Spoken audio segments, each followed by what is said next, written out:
Hello, everyone. Thank you for joining us today.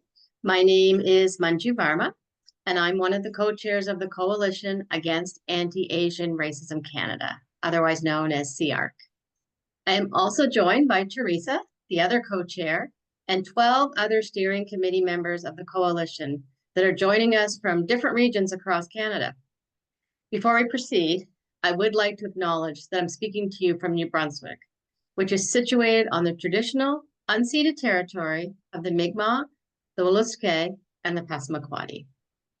We pay our deepest respects to the Indigenous people of this land, past, present, and future, acknowledging their enduring connections to the land, water, and community. It is also with great pleasure that I open today's Policy Forum, an event that marks both the culmination of Asian Heritage Month in May and the onset of Filipino Heritage Month. This timing serves as a poignant reminder of the rich diversity, culture, and history, as well as the complex challenges faced by Asian communities across Canada today. There is a lot happening in Canada today. There's a lot of unrest that we are seeing mirrored in the world and in Canada. I know we probably could all very quickly think of examples that maybe even have impacted us personally. So today is, it's a really important conversation for us to have, and we are delighted that we not only have special speakers to speak to this, but that we also have you participating, all of you participating and sharing some insight on this. We've seen an uptick in anti-Asian racism during COVID, and how it created a climate of fear among different Asian communities. In response, in 2021, the Canadian Race Relations Foundation was tasked with forming a national coalition to support Asian communities across Canada, and this is CAAARC. Since its inception in July of last year, our coalition has been at the forefront, working tirelessly with Asian leaders across Canada to tackle the rise in anti-Asian hate. It's the first national pan-Asian coalition in Canada, so we're very proud of that. We've initiated a huge range of activities, including media training webinars, anti-Asian racism news digests, research surveys, community dialogues, and campaigns. All of these efforts aim to build community capacity and increase public awareness of anti-Asian racism. Our mission is clear: to amplify the voices of Asian Canadians and to advance policies that rectify both historical injustices and combat ongoing systemic racism faced by Asian Canadians. Today's forum is a crucial step in that direction, providing a platform for dialogue, learning, and advocacy. Next, we have Teresa to say a few words, and I think everyone here knows Teresa. She's a rock star. She's the other co-chair of the coalition, but she wears so many different hats in the community. Teresa is the first trustee and chair of the Calgary Board of Education of Asian Canadian Descent. That was from 1995 to 1999. And the first female member of the Legislative Assembly of Alberta and Cabinet Minister of Asian Canadian Descent. And that was from 2008 to 2015. She has founded several organizations, including the Asian Heritage Foundation, the ACCT Foundation, the Ethnocultural Council of Calgary, under Action Dignity, and the Calgary Chinese Community Service Association, as well as, get ready for this, over 30 committees and boards at local, provincial, and national levels. Teresa is also a member of the Calgary Arts Foundation currently, and it's my pleasure to introduce her. Well, thank you very much, Manju, for your very kind words. Good afternoon or good morning. My name is Teresa Woopal, the co-chair of the coalition and the chair of the Canadian Race Relations Foundation. It has been a pleasure to have worked with Manju on the coalition. Manju brings over 30 years of experience on issues around diversity and anti-racism in New Brunswick. She has published both nationally and internationally on the topics of mental health, diversity in the workplace, inclusion, and anti-racist education. In 2021, Manju was appointed Commissioner of Systemic Racism for New Brunswick, the first such position in Canada. And now she's leading the coalition to continue driving meaningful change in Asian Canadian communities. She is one of the most committed individuals I've seen to the cause of anti-racism, constantly pushing for systemic improvements and greater awareness on issues that affect marginalized communities. I'm happy to see so many people joining the forum today. Thank you to all of you for your presence and participation. I am coming to you from Calgary, Alberta, which is sitting on the traditional territories of the Treaty 7 nations in southern Alberta, which includes the Blackfoot First Nation tribes of Siksika, the Piikani, the Kainai, the Stoney Nakoda First Nations tribes of Chiniki, Bears Paw, and Wesley, and the Tsuut'ina First Nation. The city of Calgary is also home to the Métis Nation of Alberta, districts 5 and 6. In recognition of the injustices and hardships experienced by Indigenous peoples, both historically and in the present day, we want to honor the wisdom of the land's original caretakers, express our gratitude for the opportunity to gather on this land, and pledge to work together for a more just and inclusive future for all who call this place home. For today's policy forum, we'll touch on the online harms bill, including its formation processes, goals, and proposed outcomes, and implications for the wider Asian communities in Canada. We'll then have discussions around the prevalence of online hate amongst Asian Canadians and barriers to online hate reporting for Asian Canadians and gaps and inconsistencies in efforts to combat online hate effectively in this country. As we engage in discussions and share insights, let us be guided by the principles of respect, understanding, and urgency. The challenges are many, but so are the opportunities for progress and unity. I hope this forum can serve as the catalyst for change and action. We are here not to only voice the challenges, but to drive solutions that will lead to just and equitable society for all Asian Canadians. Your insights and participation today will help shape the future of advocacy and actions taken by institutions and organizations in this space. I would now like to invite Mohammed Hashim, the Executive Director of the Canadian Race Relations Foundation, to say a few words. And he will also be introducing Minister Arif Virani. Thank you for being here and wonderful to see you again, to give his opening remarks. Over to you, Mohammed. Thank you, Manju and Teresa, for opening the session in such a meaningful way. Once again, my name is Mohammed Hashim. I'm the Executive Director of the Canadian Race Relations Foundation. And I'm honored and humbled to welcome you to all of today's policy forum. This event marks, a significant milestone in our commitment to tackling systemic racism and especially anti-Asian racism. Thank you so much for joining us. And as we convene virtually from various parts of Canada, I want to begin by acknowledging that I'm speaking to you from the traditional territories of the Anishinaabe, the Chippewa, the Haudenosaunee, and the Huron-Wendat peoples, and most recently, the Mississaugas of the Credit First Nation, covered under Treaty 13 in Toronto. We saw a huge spike of violence against Asian communities stemming from COVID. And now we hear less of that. But we also know that the biases that drove that violence towards Chinese and Asian communities across Canada weren't born simply during COVID. They were always there. And I think that sometimes when I'm hearing, I've been to a number of commemorations for the 100-year Chinese, to the Chinese Exclusionary Act, because it's 100 years this year. And oftentimes when I think about why many communities are talking about it, not just in terms of it being 100 years, that we need to mark it for it being 100 years of that racist moment within Canada where legislation was passed that was viciously racist. But I think it's also an expression of many within the Chinese community of how they are feeling excluded in this moment.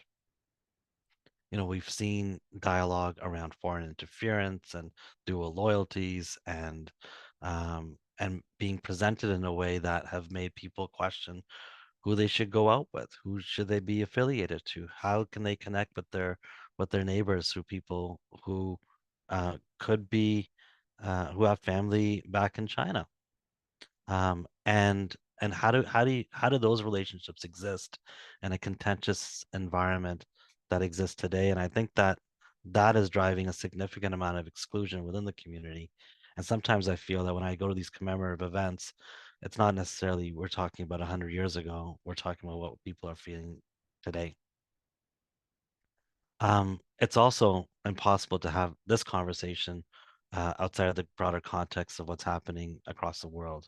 We've seen a degree of polarization that has never existed in society, but we've also seen the incredible amount of violence that's happening in Gaza and Palestine and Israel, and um, and we know that for the CRF, we don't have a foreign affairs mandate, so we don't comment on the actions of foreign actors, states or non, but we do see that the implications of what's happening abroad are significant here, and people are feeling very lonely, very afraid, and very much in pain. And their expression to do so sometimes is constructed as violent or wrong. But everybody has the right to be able to express their opinions in a free and democratic society. And this is an important reminder that, we know that what happens across the world does not just live there, it lives within our hearts, and the pain is suffered by many here as well. It is wonderful to see so many familiar faces amongst us. We have Minister Varani and former Deputy Minister Daniel Kwan Watson here with us.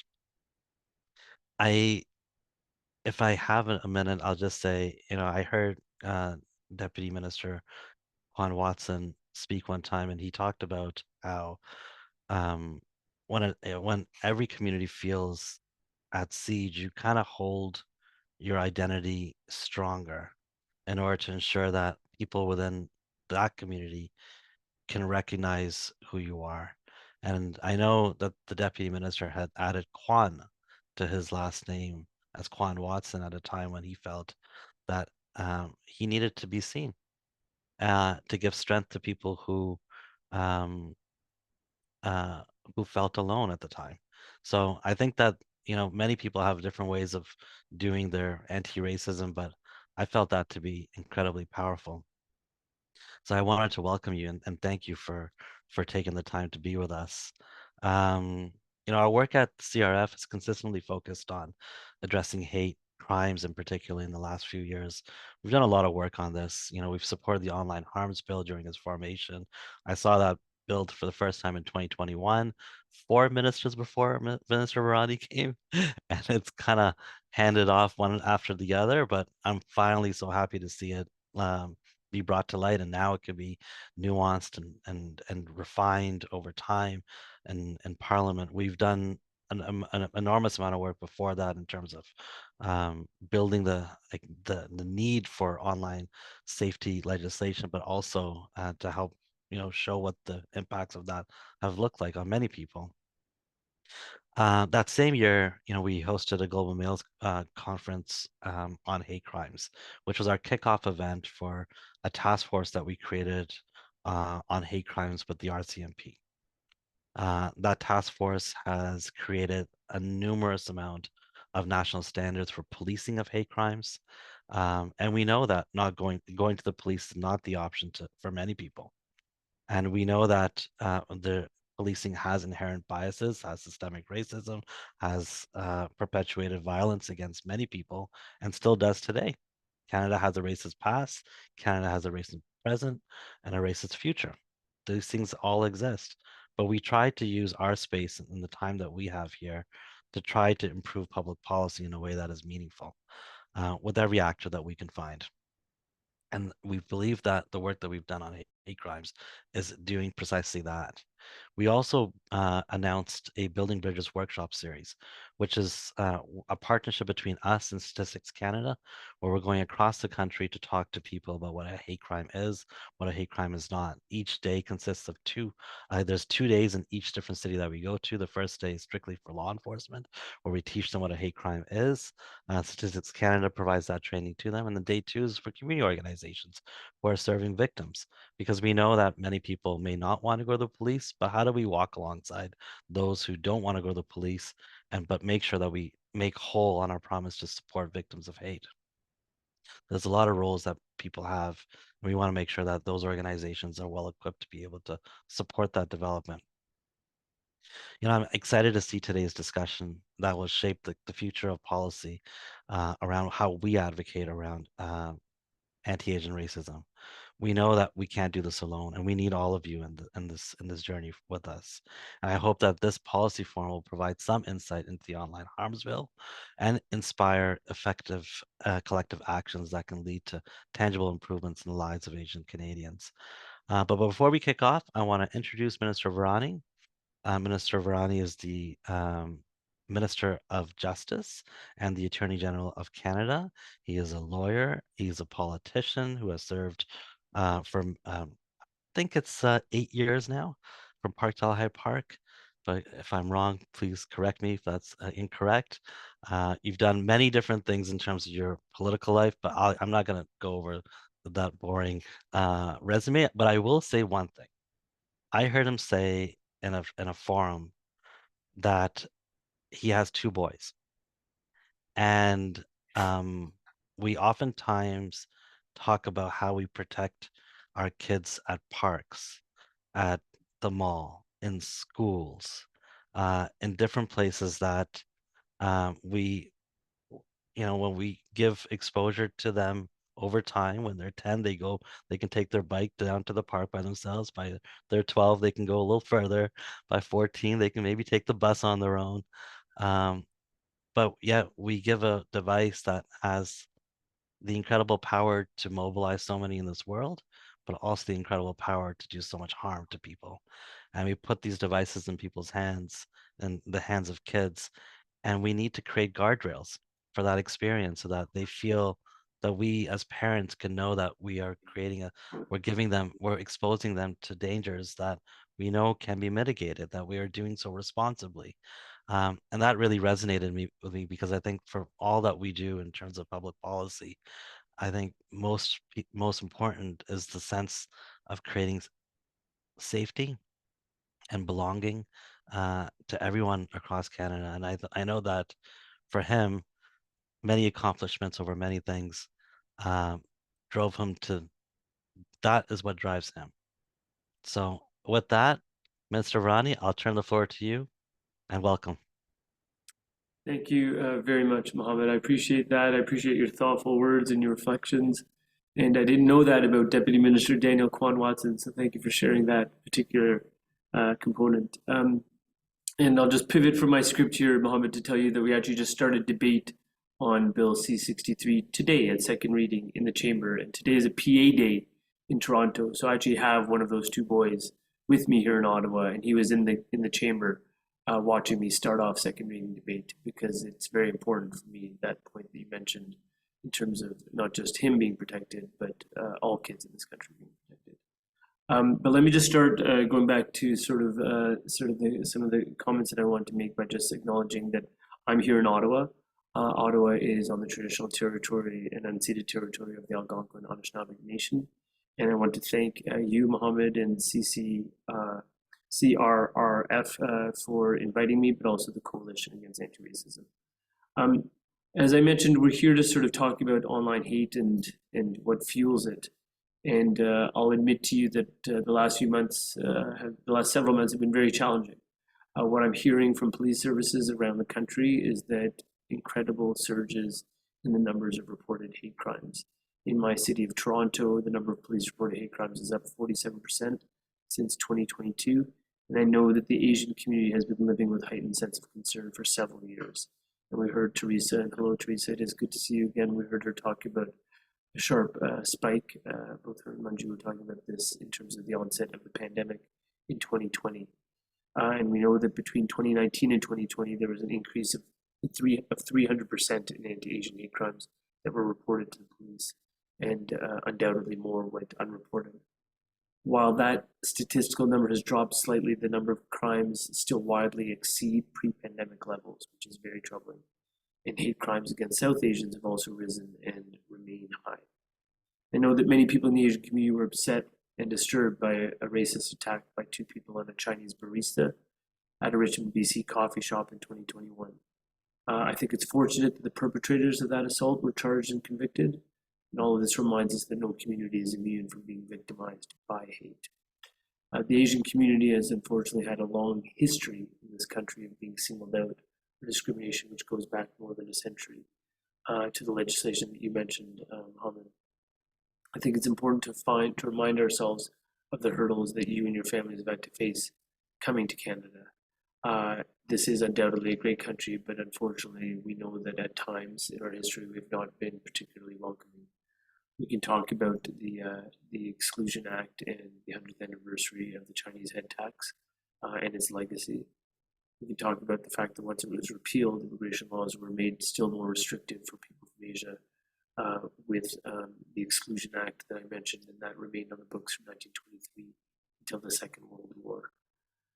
Those restrictions and the fight against them also revealed inspiring leaders within the Asian community, people like Q. Doc Yip, who was the first Chinese-Canadian lawyer who worked to repeal the discriminatory law that I just mentioned. And it might not look like it at first glance, but I believe that story is actually a reminder of the great promise of this country, because that's a story about an individual in the community willing to fight for their rights, to make Canada a better place for all of us, and to make positive, necessary change. There's no doubt that our country is imperfect and that it is a work in progress. The diverse Canada we know and live in today owes a great deal of gratitude to people like Q. And I think our country and our world is also much more complicated and challenging a place than it was a century ago or even 51 years ago. Many of you know my own story. I came to this country over half a century ago as a refugee from Uganda, fleeing Idi Amin's dictatorship. And while Canada was a welcoming haven for me and my family, and my sister and I grew up, like many newcomers do, in a place where most people didn't look like us, didn't profess our religion, and practice our culture.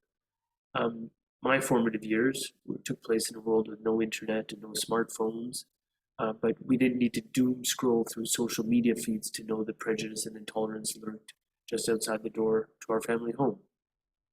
I think the difference now is that people are in a world where closing the front door doesn't block out and cannot block out hate, even if their home might be a safe space, because their screens are their constant companions. It goes back to what you were mentioning, Mohammed, about the whole world is opened up to you through that one little screen. And I know, in terms of my own particular background as a Muslim Canadian, that hatred that festers online is radicalizing people. And that radicalization has real world impacts for my community and for so many other targeted communities. I'm making direct reference to things such as the Quebec mosque shooting and the third anniversary of the attack on the Afzal family and the trial that unfolded therefrom. That third anniversary was yesterday. And we know that in both instances, both Quebec City and with respect to the Afzal family attack, both of the perpetrators admitted quite openly in open court to having been radicalized online. And I think that's where this legislation comes in. That's where I've been so keen to shepherd it, and I acknowledge your little comment there, Mohammed, about so many different ministers having touched this file. When the Prime Minister asked me to steward it through Parliament, I thought of nothing more than nothing else that I would like to do more, because this kind of legislation means a great deal to me and to so many people that are participating in this forum right now. It is about setting baseline safety standards, and it's about simultaneously protecting our right to express ourselves and to debate openly, and yes, even to dislike one another. So that's got to be crystal clear to the naysayers who always raise the boogeyman of Section 2B rights. Section 2B rights are important rights. Those are rights that I'm duty-bound to uphold and that I will always uphold. But I always maintain my complementary duty, which is keeping Canadians safe. And I mentioned as much in the House of Commons literally 2 hours ago. This is an issue that we've been studying for about 4.5 to 5 years. And I find it kind of puzzling because we get put into a catch-22 where if we didn't do that extensive consultation, people say, well, you haven't heard from enough people. But when we do that kind of consultation, people accuse one of not being quick enough to respond to keep Canadians safe. What I'll just simply say is the facts, and the facts are that we undertook exhaustive research and extensive consultations with experts, victims, advocacy groups, some of whom are participating in this virtual meeting right now, and with international partners and with the public. The bill is comprehensive. It has 4 basic objectives, and I know Sunil is leading a panel discussion on this, but I'll just touch on some of them. So first, it seeks to reduce the risk of exposure to harmful content online, which includes content that foments hatred. It will empower and support people who are users while holding social media services to account. The second is that it addresses and denounces the rise in hatred and the rise in hate crimes, not only online, but in our communities. We're doing this in part by putting a standalone hate crime provision into the criminal code, one that is informed by Supreme Court of Canada jurisprudence. And what I always point out is that here we're actually catching up to the Americans because 47 of 50 American states actually have freestanding hate crimes offenses. Third, we will ensure that victims of hate have recourse to improved remedies through the courts and through other measures. And lastly, what this bill does as an objective is it strengthens the reporting of child sexual abuse material to enhance the criminal justice system response to this very serious and heinous and prevalent crime. And I'm looking forward to further debate on this bill. I was tickled pink at the fact that we've got it up for debate today. And that's a good thing, particularly a day after the 3rd anniversary of the Avzal family murders. What I would say is that I've also been heartened by the strong support from this bill from a wide spectrum of partners and stakeholders, from tech experts to parents to teachers to members of diverse communities and law enforcement. Mohammed, I reflected on what you said about the events in this country post-October 7th, and what people on this call need to know is that when I tabled this bill for the first time in February, CJA and NCCM were there with me at the table, and people who are observers will know that those two groups have not seen eye to eye for many months over many issues in the last about 8 months or so. But on this issue, the pernicious issue of addressing online hatred that turns into real world violence, there's no daylight between the position of Muslim leadership and Jewish leadership in this country. And that should be informative for everyone who's watching and observing. But I also feel strongly about an aspect about the comprehensive nature of the legislation, and I raise this because it literally was just coming up on a number of occasions in the House, because some are urging me to sort of divide or bifurcate the bill, and they say, well, let's take off these parts that deal with children and child sex predators, deal with that, and let's separate out all the stuff that deals with the Canada Human Rights Act and the Criminal Code and hate. And what I say to those people is that, well, I don't think you fully understand the bill, because the bill is about online harms. And those online harms encompass many categories. There's 7 that are defined in the bill. And I say to them that kids are not just being preyed upon by child predators, they're also being preyed upon and victimized by hate. And that hate moves with them into their adolescence and also into adulthood. And I emphasize that my job as minister is to keep all Canadians safe through all ages and phases of their life. I also point out gently but firmly that we've taken a really strong compass and some learnings from international actors that already moved in this area. And when I look at Australia as one of the first movers internationally on addressing online safety, the fact that in 2015 they started tepidly with children, but 9 years later they've moved way beyond that, I think it would actually be remiss for Canada in 2024 to only start with children. We need to be addressing online harms everywhere that they exist and keeping Canadians as safe as possible. That's exactly what we're working on doing with this very bill, and that's important for people to understand. But I think what's important is that the lessons I've taken so far from all of the interaction I've had about this bill is that people are, in Canada, they are concerned about protecting people from online harms, but they're also very reasonable. And I think everyone reasonably wants digital spaces to be safe for everyone else, including the parents like me and so many others that are on this call. We want our communities to be free from hate. We expect that our new laws will respect the Charter and protect our freedom to speak our minds and disagree with one another, while ensuring that people are not being bullied in what is the new public square, the online public forums. And if passed, what this legislation will do is it will provide a safer and more inclusive online environment and ensure that hate has no place in our communities. What I always underscore is that free speech in this country does not protect hate speech. That's the law already, as established by the building I'm looking at through the window of my office, which is the Supreme Court of Canada. And all this bill is doing in its very essence is ensuring that the same safeguards that protect you in the physical world from hatred are transposed into the online world. It is literally that basic. And that is germane to people on this call, that is certainly germane to Asian Canadians throughout this country. And that is why I think it's very topical in terms of being part of your important discussions today.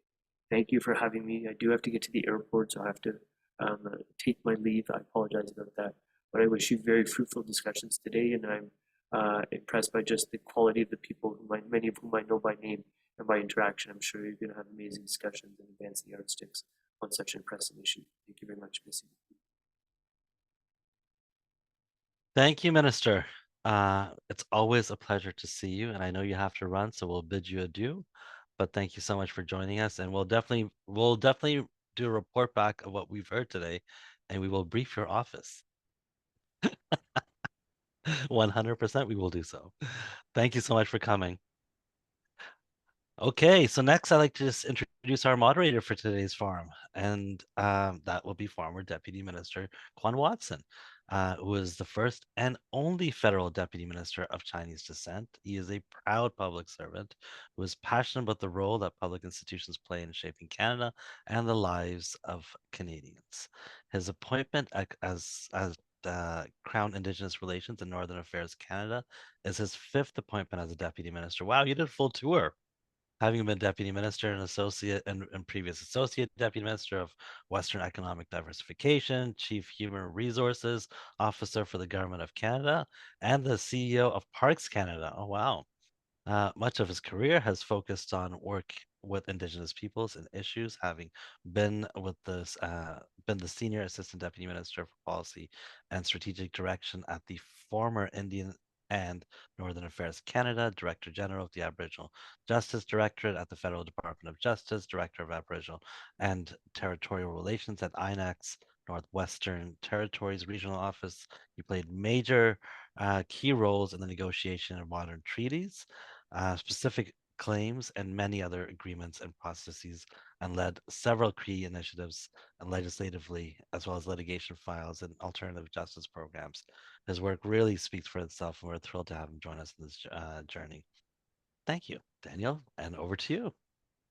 Well, great. Thank you very much, Mohammed, and earlier to Manju and Teresa, and of course to the Minister as well. A great pleasure to be here. I'm going to say a couple of words in French. I will repeat myself in English for those of you who don't have the translation.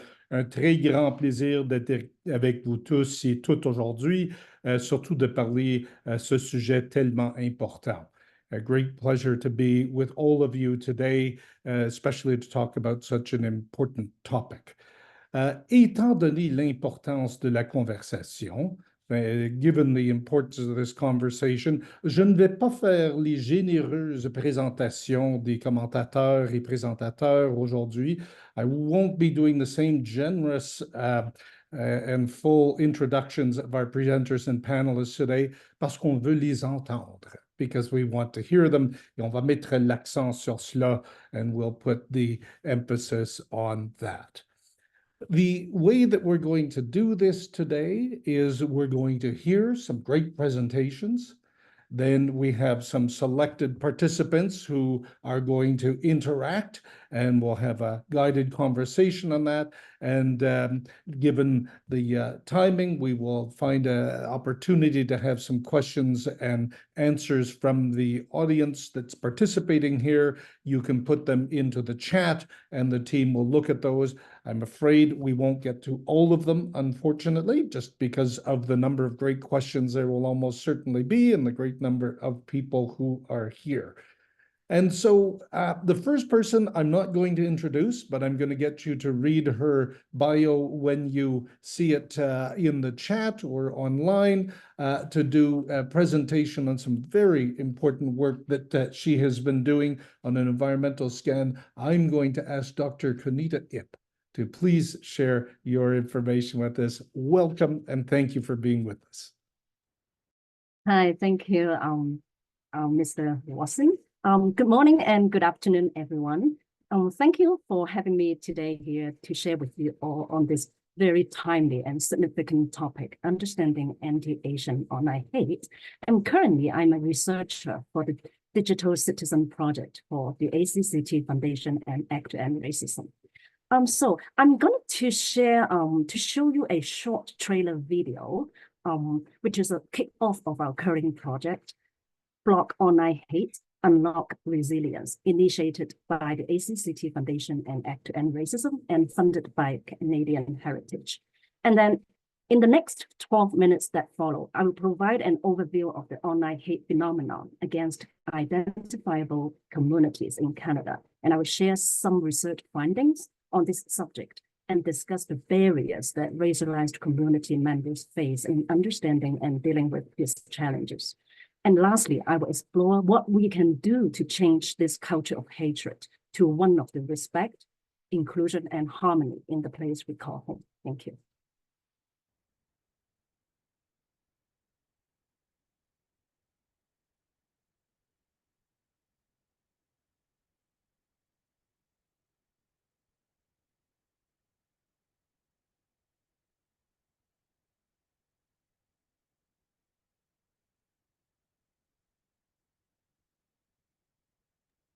You worked so well at rehearsal. I'm sure we'll get it going here.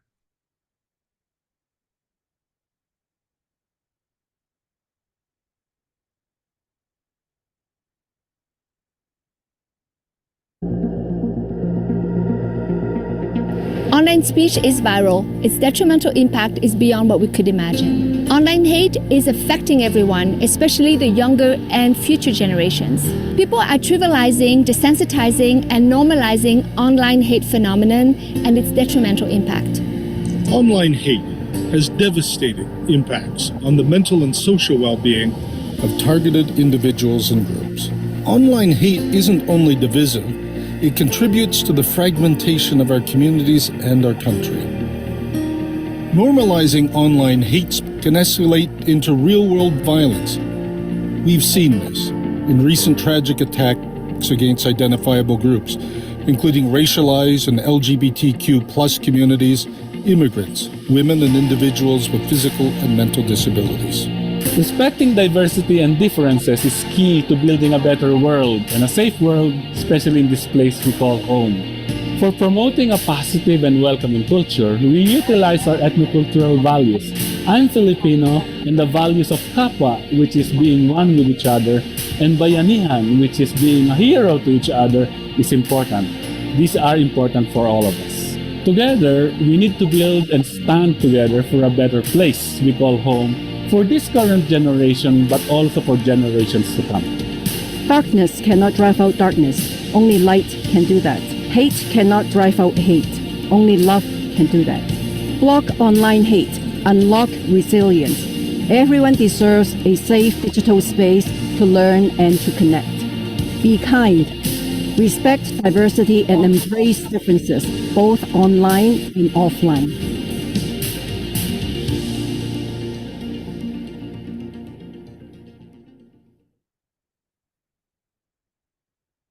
Thank you. Yeah, so here comes the presentation of my findings from the research studies on online hate in Canada. Okay.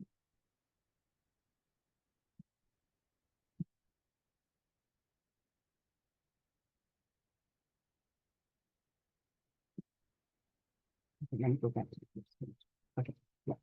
So among these studies is a survey conducted by Media Smarts, a Canadian nonprofit organization focused on digital media literacy programs and resources. The survey, titled Young Canadians in a Wired World, Encountering Racist and Sexist Content Online, involves like almost 5,500 students from 140 schools across Canada in 2013. And the result indicate that 78% of the students have come across racist or sexist content online. And also 37% reported seeing racist or sexist content online at least once a week. 50% of the grade 10 students and more than half of the grade 11 students reported having seen racist or sexist content online at least once a day or once a week. And then the second survey, conducted also by Media Smart, entitled Young Canadians in a Wireless World, Encountering Harmful and Discomforting Content Online, consisted of 2 surveys. Responses were gathered from 1,000 Canadian youth in grades 4 to 6 and grades 7 to 11 across Canada in 2021. And the result indicate that 47 of the grade 7 to grade 11 student respondents reported seeing racist or sexist content online at least once a week. And more than half of the LGBTQ plus youth, 44% of the racialized youth, and 41% of the youth with disabilities are more likely to encounter this content at least once a week, compared to 31% of the heterosexual youth, white youth, and youth without disabilities.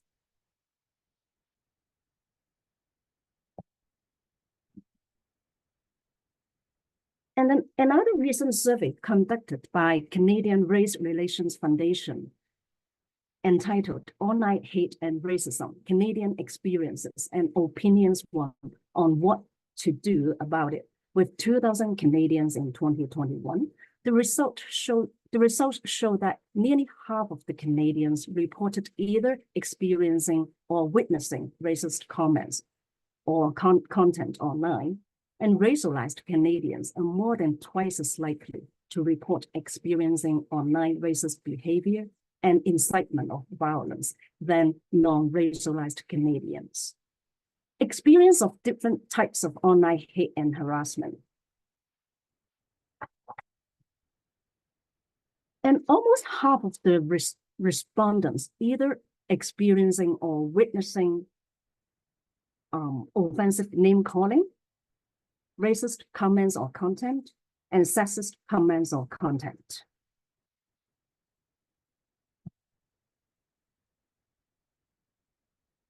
And about the Canadian opinions on what should be done to combat online hate phenomenon.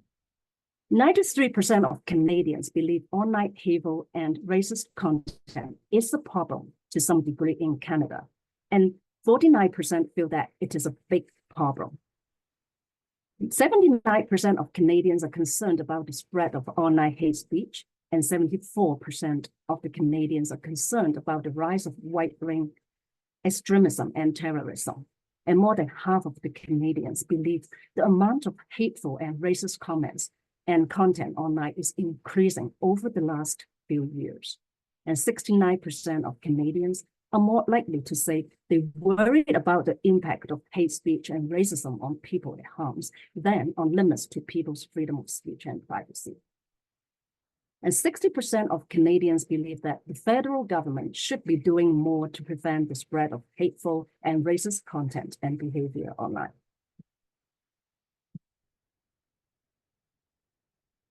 And finally, a survey entitled Survey of Online Harms in Canada was conducted by Toronto Metropolitan University with 2,000 Canadian residents aged 16 and above in 2022. And the results indicate the self-reported rates of exposure to online hate were significantly higher for marginalized communities, with 67 of those living in Canada less than 10 years, which we also call like new or recent immigrants. And 58% of the LGBTQ2S plus Canadians, 50% of the racialized Canadians, and 48% of Canadians with disabilities, and 41 compared to 41% of Canadians in general. And for the self-reported rates of being targets of online hate speech were significantly higher for marginalized communities, with 30% of LGBTQ2S plus Canadians, 25% of Black Canadians, 24% of South Asian Canadians, 19% of the racialized Canadians, and 19% of the Canadians with disabilities, and 16% of those living in Canada less than 10 years, compared to 10% of Canadians who reported being targets of online hate.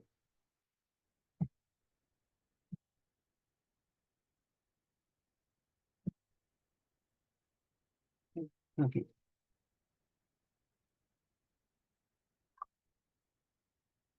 And about the opinions on platform governance, 70% of the research respondents believe that reducing the amount of hate speech, harassment, and false information online is more important than free expressions. And 67% believe that government should intervene in online platforms to require them to act responsibly and reduce the amount of harmful content on their platforms. 66% believe that intentional spread of false information is a threat to Canadian democracy and needs to be addressed by government. And 63% supported a public entity, either a digital safety commissioner that could audit and order online platforms to remove illegal content, or an independent ombudsman to help users navigate platform appeals and investigate and make recommendations regarding platform compliance. And 46% supported requiring online platforms to have an appeal mechanism for decisions about content and user removal. And then 87% supported illegal content moderation on public pages that can be viewed by anyone on the internet, such as YouTube, Facebook, or Instagram profiles, whereas 61% and 59% of the respondents supported illegal content moderation on private groups and pages that can be viewed by accepted followers.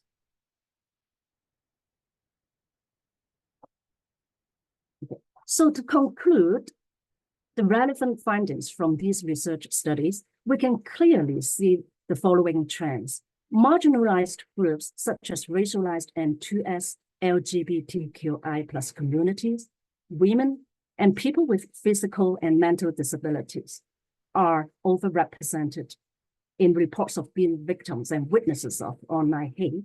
And the underlying factors leading up to this situation are multiple and complex and won't be explored here today. And additionally, Canadians in general are in favor of taking various actions to reduce online harms. However, to date, there is still a lack of studies using an intersectionality lens to understand the adverse outcomes of online hate on racialized or Asian communities in Canada. So regarding the barriers to understand and addressing and educating about online hate in racialized communities, a focus group and one-on-one interviews with the Afro-cultural community leaders from the East and Southeast Asians were conducted by me to understand the challenges that Asian communities face in addressing and combating online hate earlier this year. And the results show that the findings indicate a general lack of awareness, understanding, and avoidance of the subject of online harms among community members due to lack of opportunities in the community and schools to discuss online hate and racism, and their detrimental impact on individuals and community at large. Lack of research outcomes to inform communities and help them understand the problem.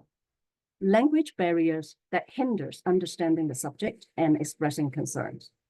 The fact that the impact of online hate has been underestimated, trivialized, normalized, and desensitized.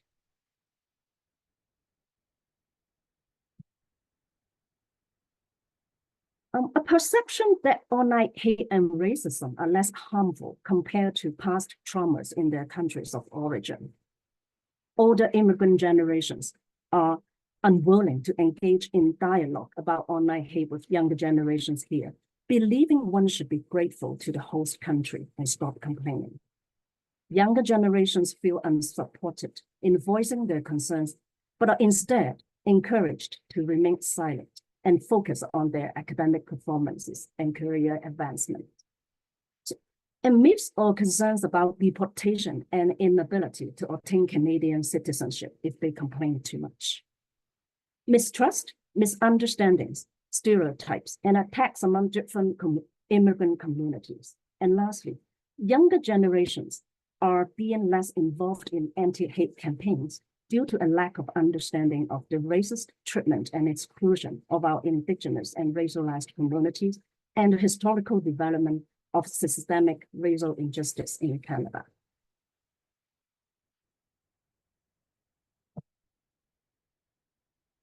So what we can do to change the culture of hatred and promote respect, inclusion, and harmony in the place we call home.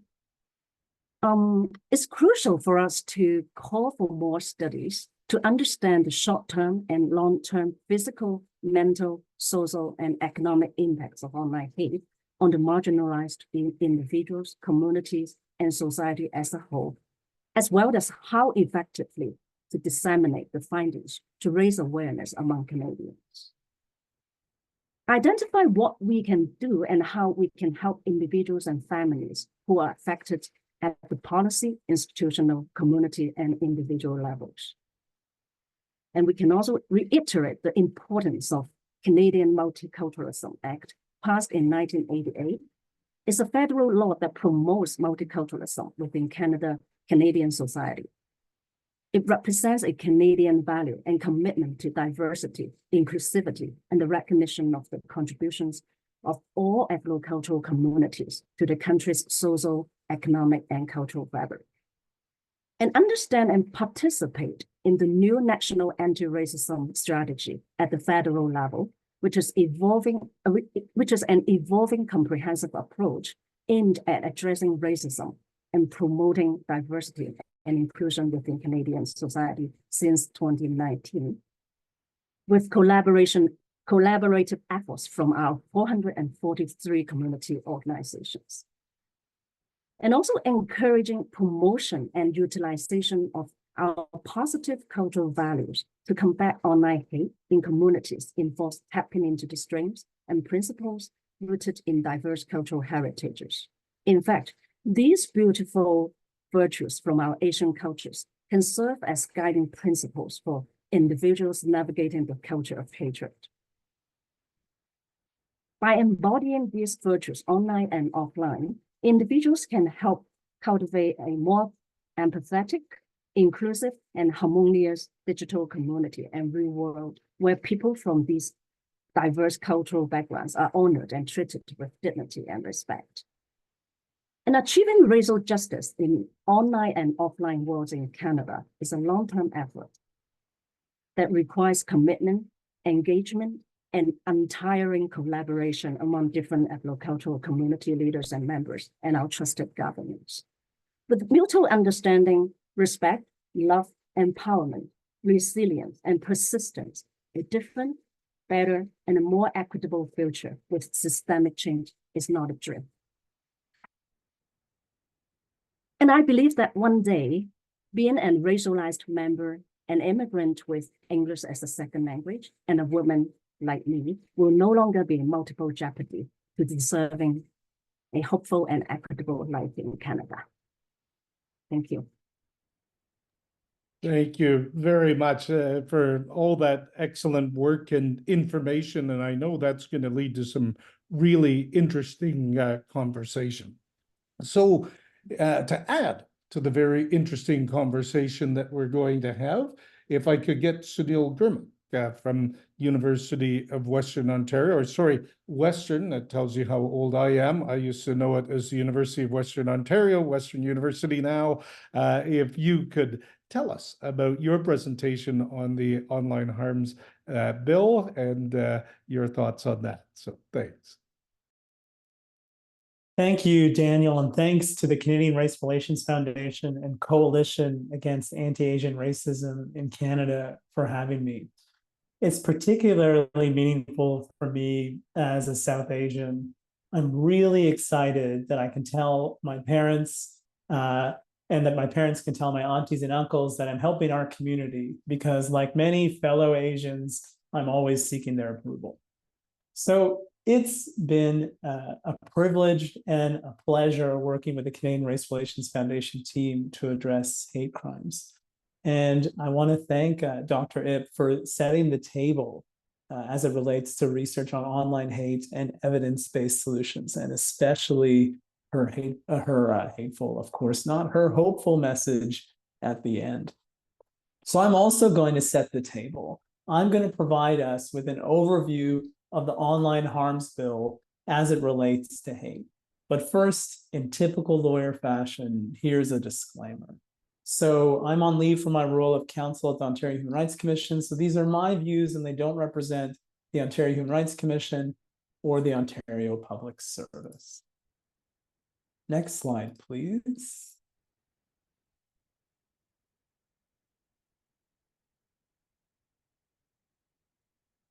So I don't see the thing that allows me to go to the next slide. So I'd be grateful if we can go to the next slide. Thank you so much.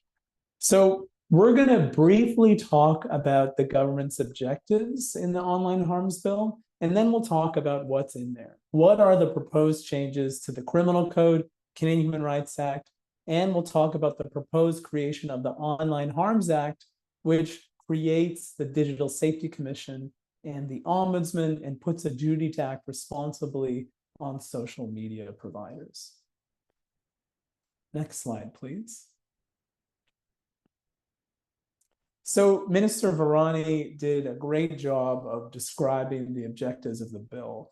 The only thing that I would add is that part of the objectives include that social media services will be transparent and accountable where the act applies. And that includes how social media companies are addressing online hate. Next slide, please.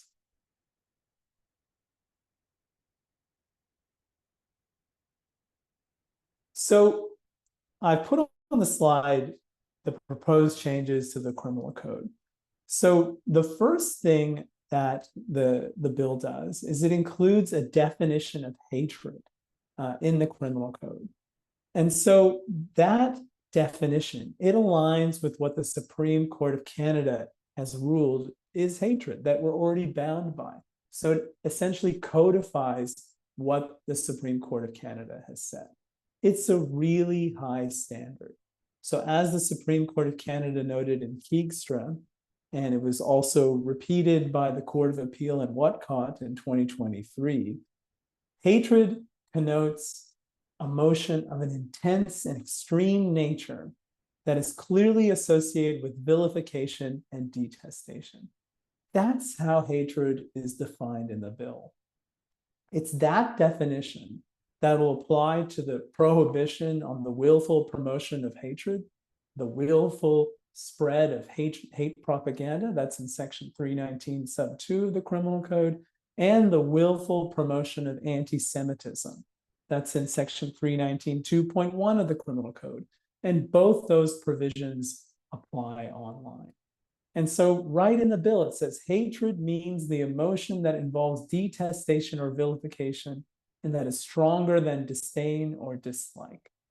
And it says, for greater certainty, the communication of a statement does not incite hatred or does not incite or promote hatred for the purposes of the Criminal Code solely because it discredits, humiliates, hurts, or offends.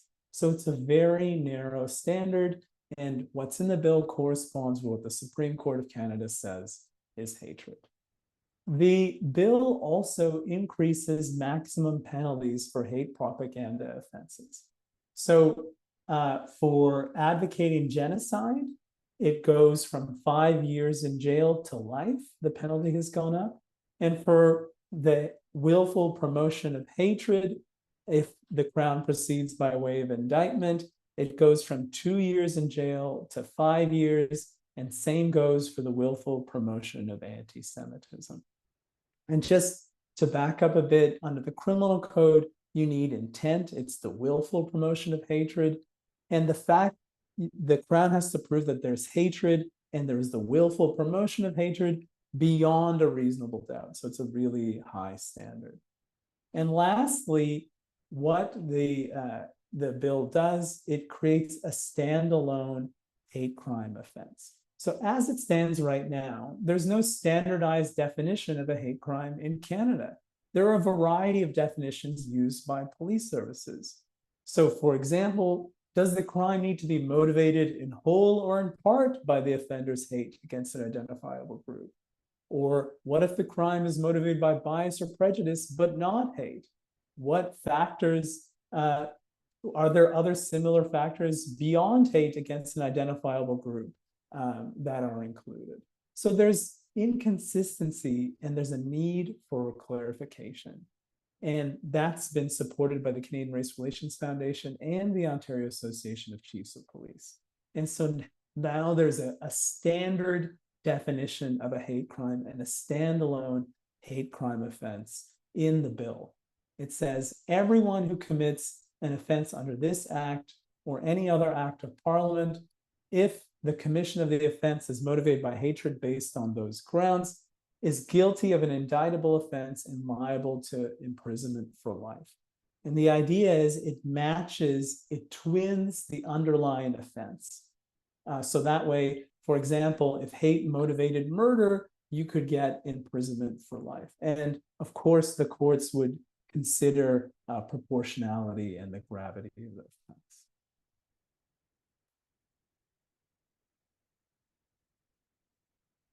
So right now, there's also no prohibition on public posting of hate speech online in the Canadian Human Rights Act.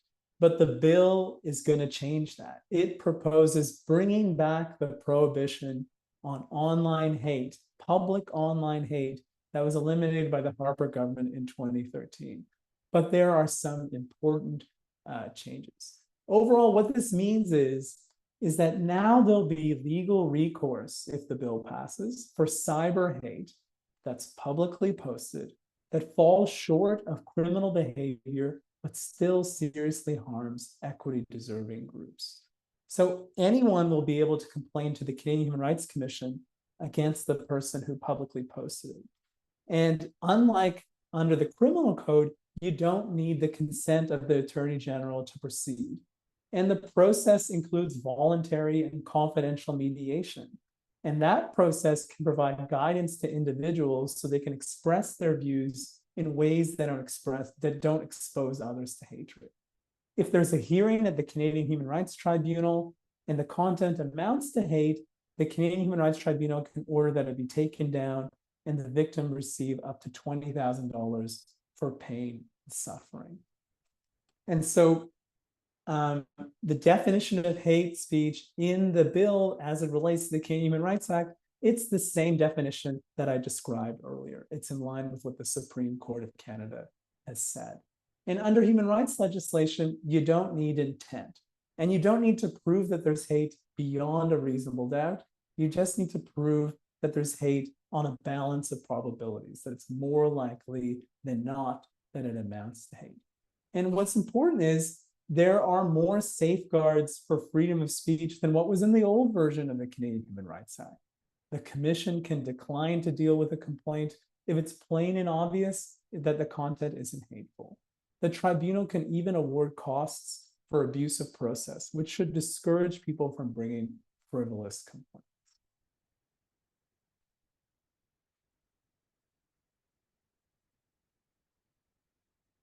So the Online Harms Act, it creates a duty to act responsibly on social media platforms, including regarding hateful content. You know, that it doesn't apply to private messaging.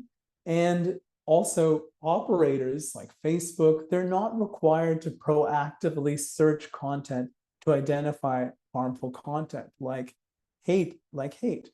But what is part of that duty to act responsibly? Well, users, it says in the act here, the proposed act, that users have to be able to block other users and flag hate.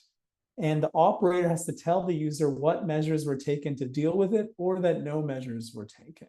There's got to be an actual person on the other end of the operator to deal with online hate.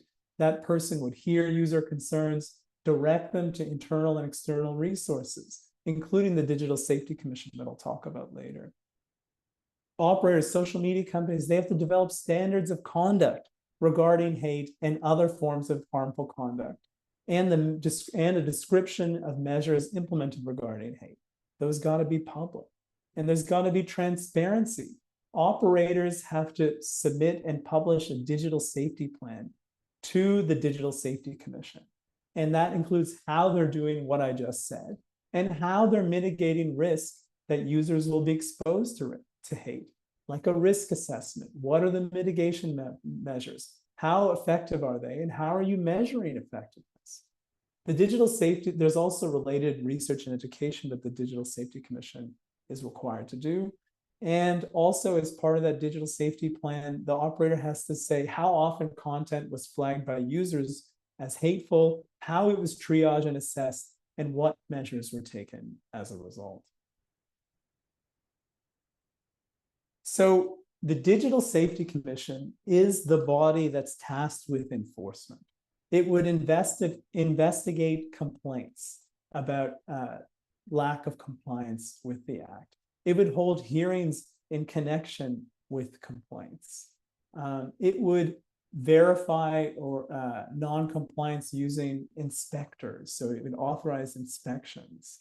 It would make compliance orders that would require platforms to take action or refrain from doing something to ensure compliance with the Act.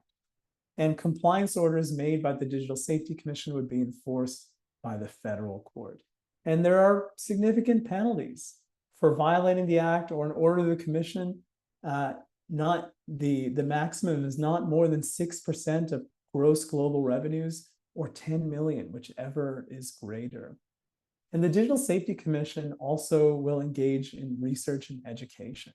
It develops standards through research and education. And I think that provides a tremendous opportunity for involvement from Asian communities as well. And we can talk about that during the panel.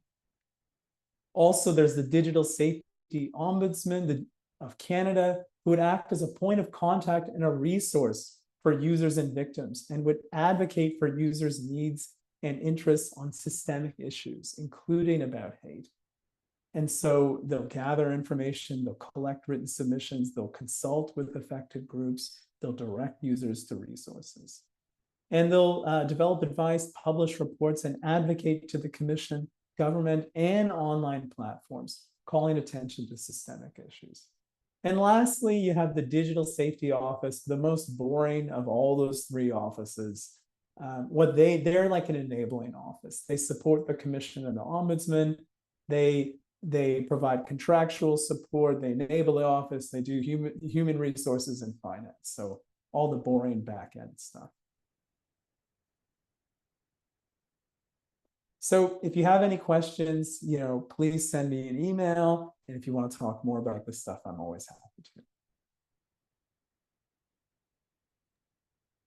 Well, thank you. That was wonderful. Those are two fantastic presentations. And certainly I know a lot more now than I did before we started this. What we're going to do is a little bit different than, I'll say, for Conita and Sunil than what we talked about. Just given where we're at with time, I'm going to turn right to Agnes, Stephen, and Brian, and give you a chance to close out. But I'll ask the three of you. You probably all dealt with people who lived through the circumstances that Conita went through in her presentation and who wanted some type of response. And we've heard a bit of some of the new tools that might be available under this bill if it becomes an act as it moves through Parliament.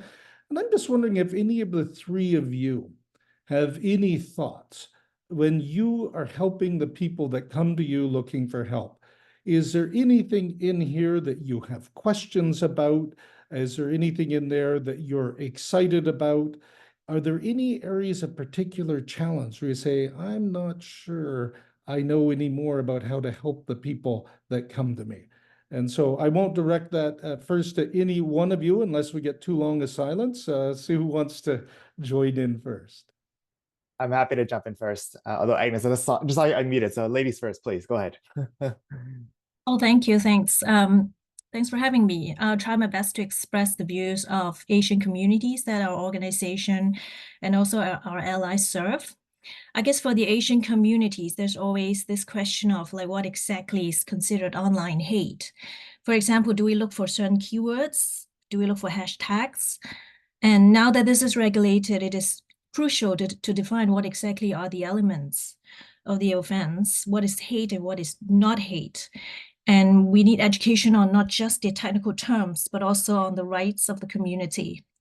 And another point that I think we need to know is that many Asian communities suffer from online hate that is not generated by specific algorithm detectable form of hate contents. A very big portion of online hate experienced by Asians is the negative impact caused by widespread disinformation and misinformation online. And this may not be considered direct hate speech or messages inciting hatred to the degree that might be caught by the law. Because like evidence is a matter of degree, right? What constitutes like fomenting hatred?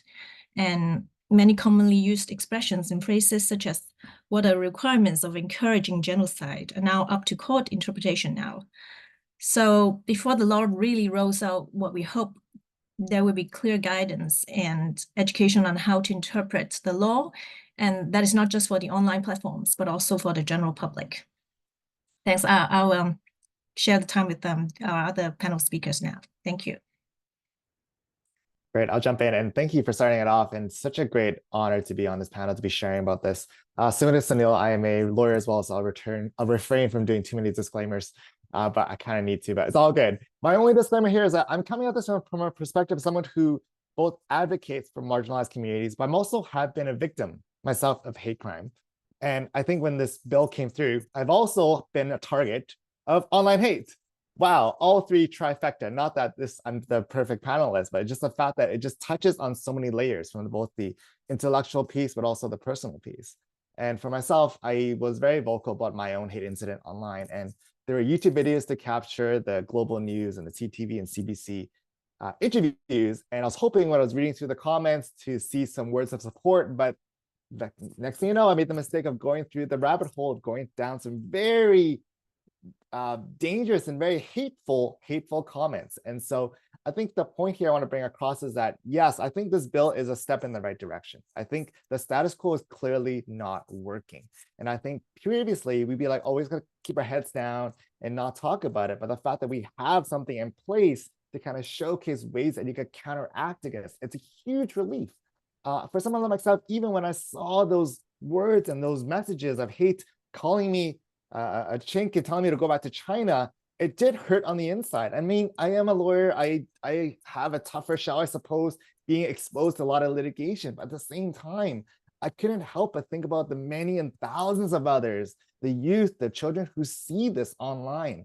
And so ultimately, you know, Daniel, you asked about what are the additional barriers in place. I think this bill is a step in the right direction. Absolutely. I think one other thing to consider is that language is still a barrier, though, to understanding and reporting hate crimes. Like, we need to create different reporting mechanisms online and in multiple technologies.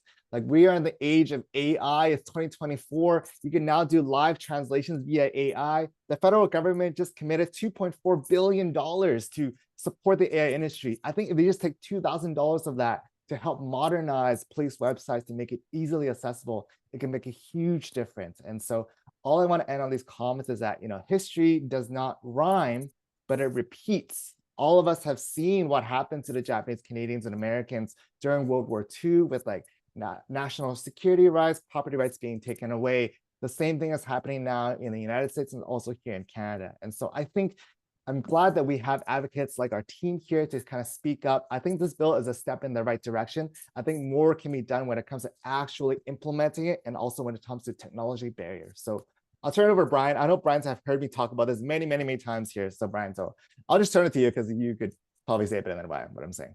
Over to you. No, I completely agree with you, Stephen, and also Agnes. Our judicial system, our current judicial system, we're not seeing enough charges or prosecutions towards these offenses at a high enough rate, right? And these offenses are likely vastly disproportional to what the reality is. So the inaction really signals that online hate isn't severe enough. As Dr. Ip mentioned, it's been normalized and we've been desensitized to it. Reporting isn't effective or relatively futile.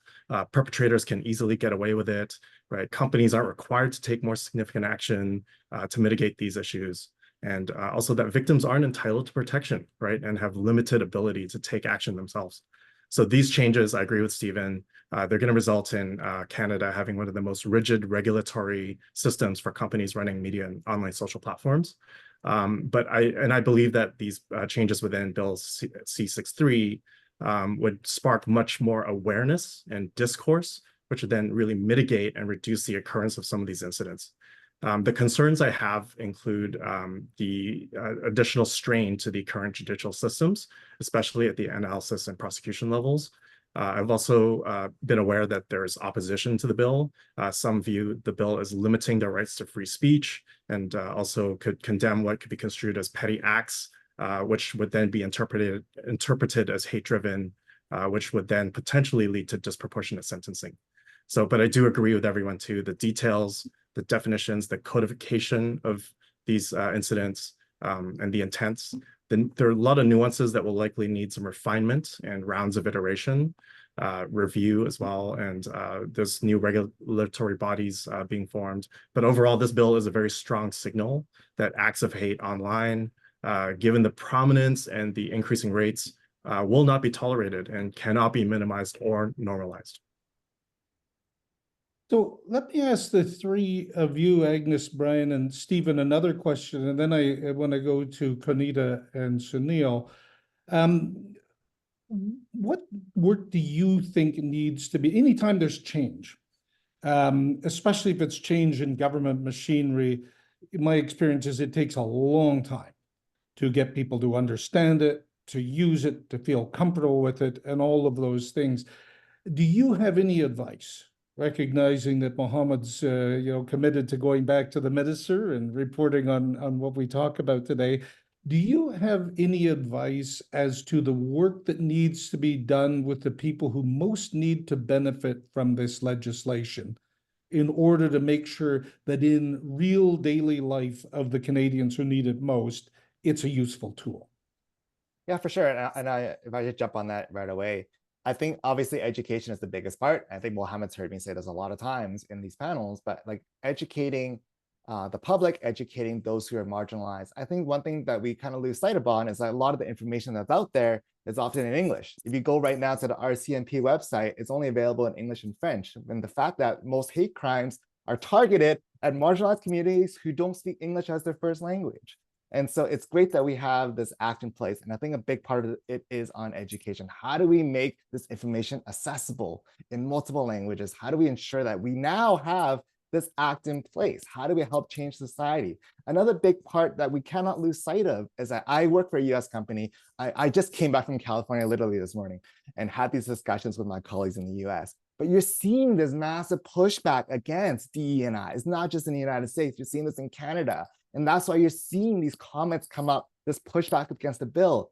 I get it, change is hard. We should just keep the same. But we've seen from the data, we've seen from the research from Dr. Ip, the status quo is not working anymore. And we got to remind ourselves that the purpose of this bill, this act, is to create a safer and more welcoming society for all Canadians. And so we must not lose sight of that. History does not repeat, but it rhymes. And so I think ways that we can make this education accessible in multiple languages, use AI, use a widget, use ways to make it accessible to the entire public. That's one way we're going to make this even better and stronger. I'll turn it over to my other panelists. Sure, I'm happy to jump in also.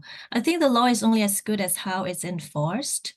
And now that there's going to be a new commission, there's going to be new enforcement officers coming into place.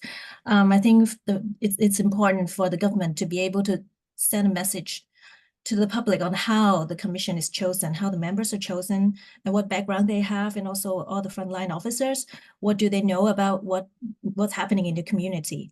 And I also think it's important at this point to gain the credibility of this commission, is to actively engage community groups that are in the front line of helping online hate victims to understand what's going on, because this is a continuing effort. It's not like a one-off exercise. It would be nice to be seen, by the government to have community groups like actively engaged on a regular basis, and to know what's going on. Is the enforcement going on well? What are people's needs? Are their needs being matched? And yes, I think this is the first step, because a piece of law is always good to hear, but it's only as good as how it's enforced and how it's seen to be enforced. Thanks.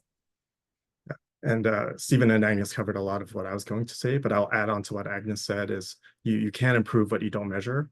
So having that specificity in the types of data that's being captured and accessed, stronger definitions and codification, as I mentioned earlier, and having community organizations and even the companies and operators of these platforms being held accountable. I think that's extremely important. And I would also say that it might be interesting to think about, because right now the bill is heavily focused on punitive measures for violators of the guidelines and proposals. But what if we had ways to incentivize these platforms to continuously improve their abuse reporting capabilities, their content moderation capabilities? There could be things like tax breaks or subsidies, or community organizations could come in and contribute in their ways. And then one thing to build off what Stephen was saying too, given that he does work for a US-based company, I would say that tech and a lot of gaming platforms and social capabilities of these platforms truly transcend borders. And these online social spaces, platforms are connecting people across the world. So while the bill is certainly going to make an impact here in Canada, I'm interested to see some consistency and also some unification of regulatory approaches across more countries as well. Great. My next question's for you, Conita, and I agree with the importance of the data that you showed. Really interesting stuff in there. Agnes referred to that in her comments too, and I think we'd all agree that that's critically important. But the data, as important as is, often doesn't tell the human story. And I'm wondering, in what you reviewed, in terms of the people that you talked to and studied and heard and felt what they said, are there particular things that really stand out for you as particular sources of pain in particular moments, places, environments, whatever it is, where you would say, based on what you've seen, if we could just get at this, we would at least have taken a big part out of this equation? You know what, when I talk to even the circle of professional counselors and social workers on this topic, I was really shocked by most of the responses that they told me they don't have much idea about what online hate is and how this could affect them or the younger generations. I was totally shocked by that. Yeah, so I think we really have to put effort and push and to educate these outcomes, these study outcomes at the community levels, like in school or community centers or even church, whatever institutions. Yeah, I think through pushing, through putting more effort, we need to bring this. We need to bring this up to the impact, the detrimental impact of online harm to raise the awareness in the community. Excellent. Great. Thanks. The next question is for Sunil. I used to be the Chief Human Resources Officer for the Government of Canada. I was a Deputy Minister for 15 years, so saw my fair share of conflict over the time. And one of the things that confused a lot of us, myself included, for a long time, is a public service employment survey said every single year something like 20% of public servants felt that they had been harassed, and something like 10 to 13% felt that they'd been discriminated against. But if you looked at our human rights complaints by number, and if you looked at our grievance processes by numbers, they were kind of almost at the molecular level compared to the rest. The conclusion that I came is that people weren't lying about feeling discriminated against or being harassed. What we were seeing was an indictment of their trust in the tools available. And I think a lot of people said pretty clearly, even if we complain, the likelihood of us getting anywhere is zero.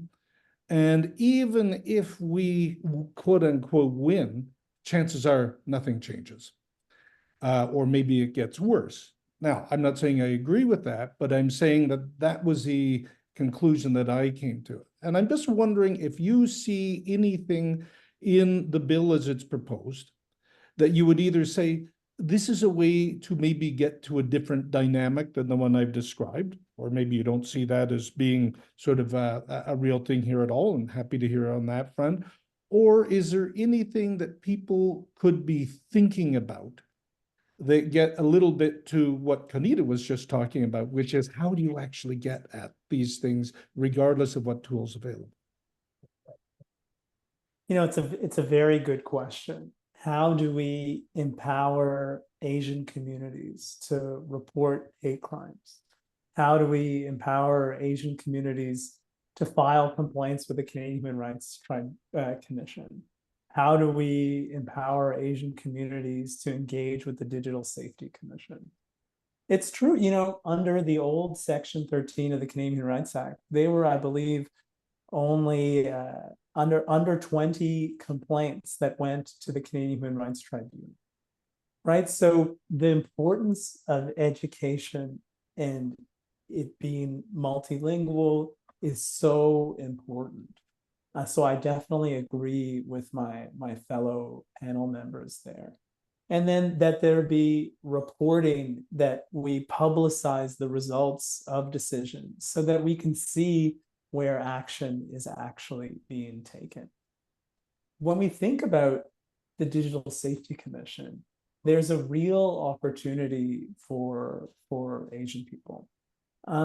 So the mandate of the commission includes developing standards through research and education. And that mandate includes collaboration with interested persons. So that must include, you know, diverse Asian communities. So, and the commission can also accredit people and give them data to conduct research or engage in education, advocacy, or awareness. So it's critical that Asian community and advocacy organizations engage with the Digital Safety Commission, you know, file complaints with the Canadian Human Rights Commission, report hate crimes to the police. It's critical for this bill to be a success and for us to ultimately reduce anti-Asian online hate. And the last thing I'll say is, wouldn't it be something if if the Digital Safety Commission had diverse representation? What if the people on the Digital Safety Commission had expertise in human rights? What if they had lived experiences about hate, like Stephen? What if they had tech expertise, like Stephen too? It looks like I'm suggesting that Stephen joined the Digital Safety Commission. But, you know, what if requirements like that were put into the act themselves? So there's a huge opportunity, I think, and that we can really create some change here. If I can pop in just for a minute. Thanks. Oh, sorry, go ahead, Stephen. Just to reinforce, I'd be honestly happy to help. I have many friends in engineering and Google, Apple who'd be happy to jump in. But this showcase, to address your question about Canadian human rights, just if I quickly do a quick screen share, if you just look at the website itself, right? If you notice it, all of this is in English. And so if you're wondering why there's fewer complaints being filed, it's all in one language. Aside, you could do French as well, but it's not that hard to change it, right? If you look at Google Chrome, you could actually automatically adjust it. Look at that, now it's in Chinese, right? I could change the language to another language. If I want to put it into, like, let's say Korean, right? Scroll down. Hopefully my screen is being shared properly. If not, this is a very boring presentation, but look, automatically in Korean. These are things I just did in less than 10 seconds that could make an impact to millions of Canadians. So all it is a tech tool. We need to make this into multiple languages. That's one way to ensure that we have more and more reports. Otherwise, the system is actually not working. So just to address that aspect of your question, Daniel, I thought it'd be helpful to show this live in demonstration. I'll stop my screen share. I don't want to scare the tech folks here. Okay, great. Well, I have one more question that I'm going to ask, and just to keep all of the panelists and presenters, on their toes, I'm not even going to ask it to any one of you. It comes in from the questions that were put in. I'm going to put it to Mohammed just so that, he can get engaged here, because there is a question that is being raised in the comments, and it's being raised, I guess, in your direction because of the advice that you're giving on the online hate bill. And it relates to two things. The bill refers specifically to anti-Semitism, and it doesn't refer to Islamophobia. And there is a saying that is being repeated by people today about some geography related to the conflict that is going on in Israel and Palestine today. I'm not going to say that statement here and now, but I'm guessing you can guess what it is.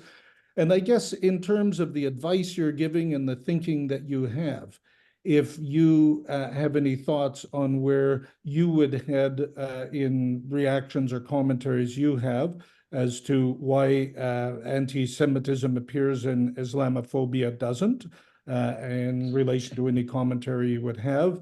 And again, any thoughts that you or the foundation might have in relation to the statement that is sometimes made about geography and people From two bodies of water. from that. So that's right. So go ahead. Yes, just you're speaking about from the river to the sea. So okay, here, let me jump into a bunch of these questions at the same time. So I see one of the questions from Nagma. Wa alaikum salam. So thank you so much for asking me the question. If possible, can you ask Mr. Rani the reasoning for why only anti-Semitism and non-Islamophobia and other forms of hate is cited in the section will for promotion? So the will for promotion is for, so there's two sections. One is 319.2 and 319 2.1. The 2.1 is on anti-Semitism. The 2.1 is a clarification of, it's a further refinement of 2, where it adds anti-Semitism in there and says makes it illegal to willfully and publicly promote anti-Semitism by condoning, denying, or downplaying the Holocaust. So there's a very distinct window where it says we are recognizing, denying, downplaying, or condoning the Holocaust as a part of anti-Semitism. That's the addition to, and I don't know the motivation for when it happened. It is similar to other, so willful promotion of hatred, which is 319.2, has Islamophobia included in it. It's not that like being Islamophobic is allowed. It's not allowed. It's not just like anti-Black hate, anti-Indigenous hate, anti-Asian hate. None of that's allowed. Even hate towards that is targeted towards homeless people is not allowed because they're an identifiable group of somebody. But I want to say that everything that we see right now is extremely contextual. Extremely contextual. We have seen so ever since October 7th, we've been working obviously across through our task force with police forces from across the country. We see what's happening in many different jurisdictions. We're constantly monitoring to see how different jurisdictions are dealing with different things. And as Sunil had mentioned, it's extremely inconsistent across police services from across the country. In terms of from the river to the sea, we've only seen one charge. Where there was a public incitement to hatred, which is a 319.1 charge, which does not require attorney general consent, and a police officer charged an individual simply for saying that. That charge was later stayed, and since then, that person, like that phrase has not. No one has used that phrase in any hate-related charge that I've seen. So within the policing environment, we understand that from their perspectives, we've heard from a variety of them that they are not charging people by who are saying from the river to the sea. They understand that it holds many different meanings to different people, and the context of it is extremely important. But the context of it is very important. Because I'll give you another example where there was a bakery in Toronto that was burnt down.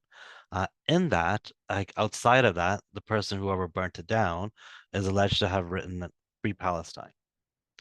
Now, is Free Palestine like something that's hateful? Absolutely not. Nobody in the right mind would ever think that the two words Free Palestine would be something that could be defined as hateful, meeting a criminal threshold. However, in the circumstances of what was happening at the time, the type of crime that happened, the type of bakery it was, the circumstances led the police to define it as a possible hate-motivated crime. No one's been arrested yet, and once they get arrested, if somebody gets arrested, they'll investigate the motivation further. But are they looking at it as a possible hate crime? Yeah, absolutely. because of the circumstances. So not one thing is always clear. And you can't always say one thing is 100% one way or the other way, because the courts will find things differently.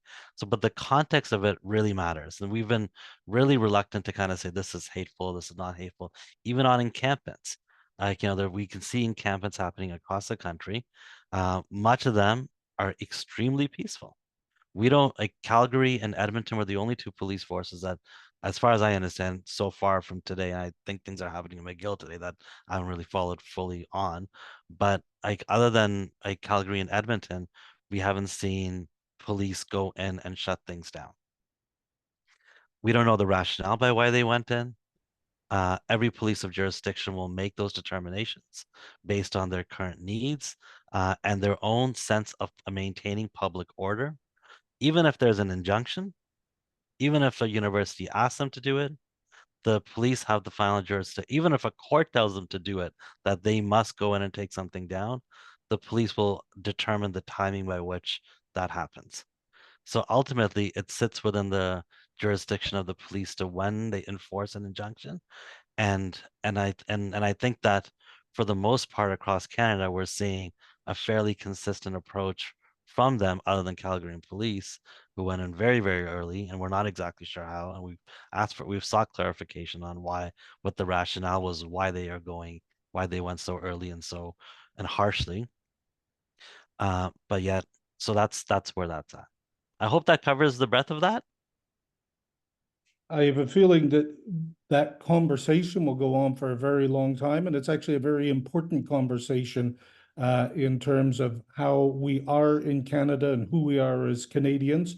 And those principles are similar to things that we have been debating since the Exclusion Act and since the arrival of colonizing powers on this continent at whatever period of time. And we have to keep getting better at it, and we have to keep having those conversations. Now, one of the signs of a very good conversation is that it always ends before you want it to. And it's my sad duty to get to the point of saying to Conita and to Sunil and to Agnes and to Stephen and to Brian that we thank you richly for all of those great commentaries. Thank you, Mohammed, for jumping in with that question that came up there. This is a part of an ongoing set of conversations.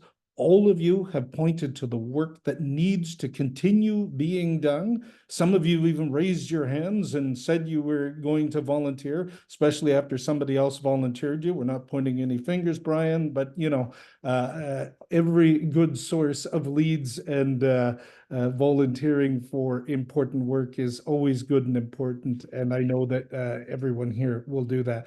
So I just want everyone to give a virtual thanks and a round of applause to those who are here on the screen now. Thanks again. We're going to take 5 minutes, by which we mean 5 minutes, because if it isn't 5 minutes, then that means that I'll be cutting off the next really good conversation even sooner than I had to cut this one off. So we will be back in 5 minutes, ready to go with the next one. Thanks, everyone.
Bruce, can we speak to each other and the panelists over here right now, or are we being broadcasted?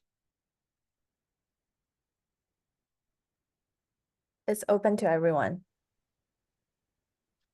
I'll message you.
Well, welcome back, everyone. My watch here suggests we're winding down to the 5-minute mark here. And so let's get back to this. We have two very good presentations coming up and three more great panelists, plus the actual presenter for the first presentation won't be joining us in person, but will be represented by Elizabeth Newman. And that's because Vijay Ramalingam is going to do her presentation by video, and it's pre-recorded, so we'll play that in a moment or two. But as for the last session, when we come to speak about it, Elizabeth Newman will represent her. We will have Noor Fadel as well. And then we will have three wonderful participants in Veronica Berties, Justine Abigail Yu, and Jaden Ho, and I hope that you will read their bios in the commentaries as it goes through. So let's get started and let's see the video from Moonshot and by Vijay Ramalingam. So if you want to go ahead and play the video, that'd be great.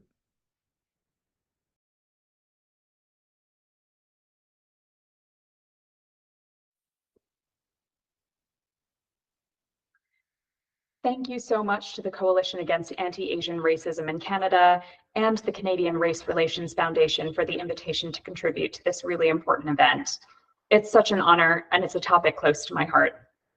My name is Vidya Ramalingam. I'm founder and CEO of Moonshot.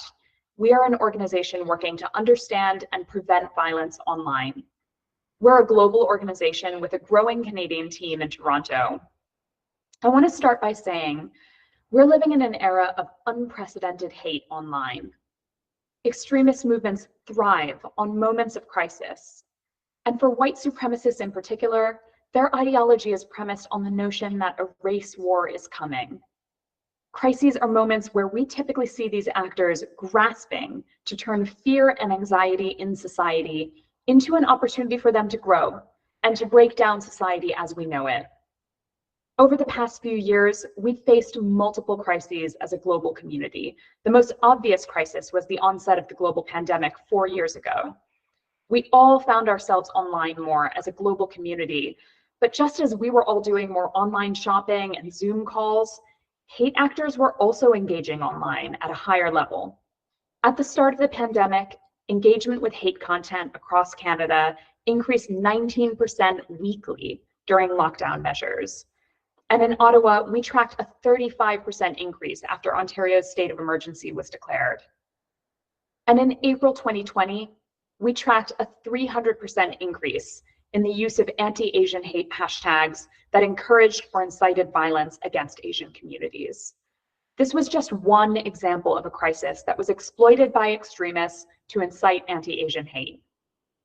And in the past 4 years, we've had countless more, including the reeling global impacts of the October 7th Hamas terrorist attack on Israel and the ongoing Israel-Hamas war. We've been in a period of prolonged crisis, and extremist actors have taken advantage of every moment along the way to exploit widespread fear and anxiety. And we've seen greater engagement with conspiracy theories across the board.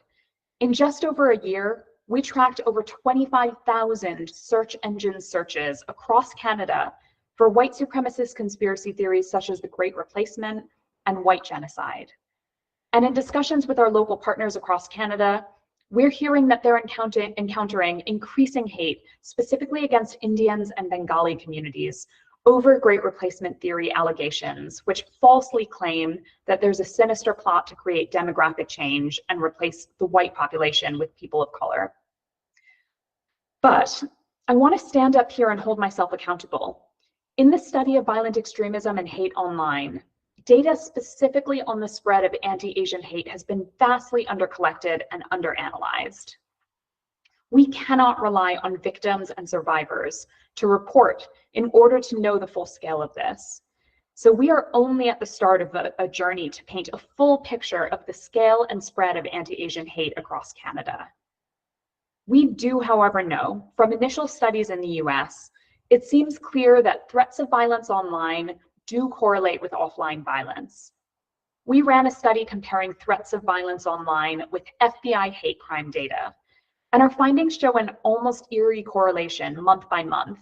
When threats of violence increase online, we tend to see a corresponding spike in reported hate crimes. So what can we do about all this? What can we do to actually prevent this? Well, 15 years ago, I decided to start meeting white nationalists. I wanted to understand what would lead someone down that path to end up hating people that looked like me and like my family. Since then, I've dedicated my career to working to get people out of hate movements. And in 15 years of doing this work, there are reasons to be optimistic. And for me, technology gives us the power not only to evidence the spread of hate online, but also to reach people who are going down this path and to intervene. Regulation is, of course, a critical tool in our toolbox to fight hate, and the Online Harms Bill and similar legislation globally, that will be critical to enforce change.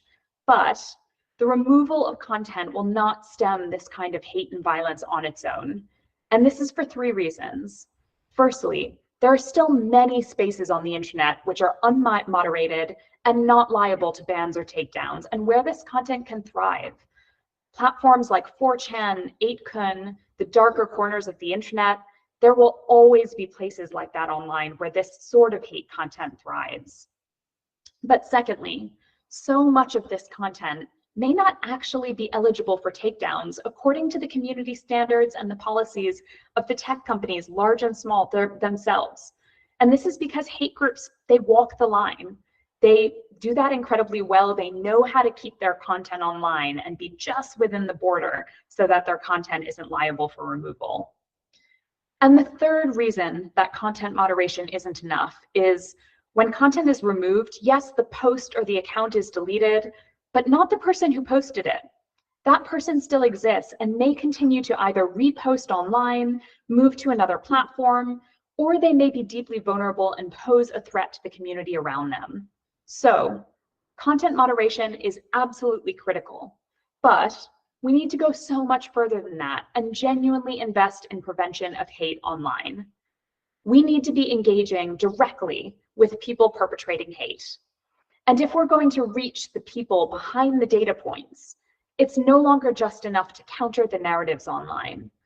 For someone that's very far down this path, someone deeply embedded in a hateful worldview, or even someone considering violence, it's not enough for us to just show them a video online challenging hate or to counter the facts and hope that that makes them question it, even if countering the facts might feel satisfying to us.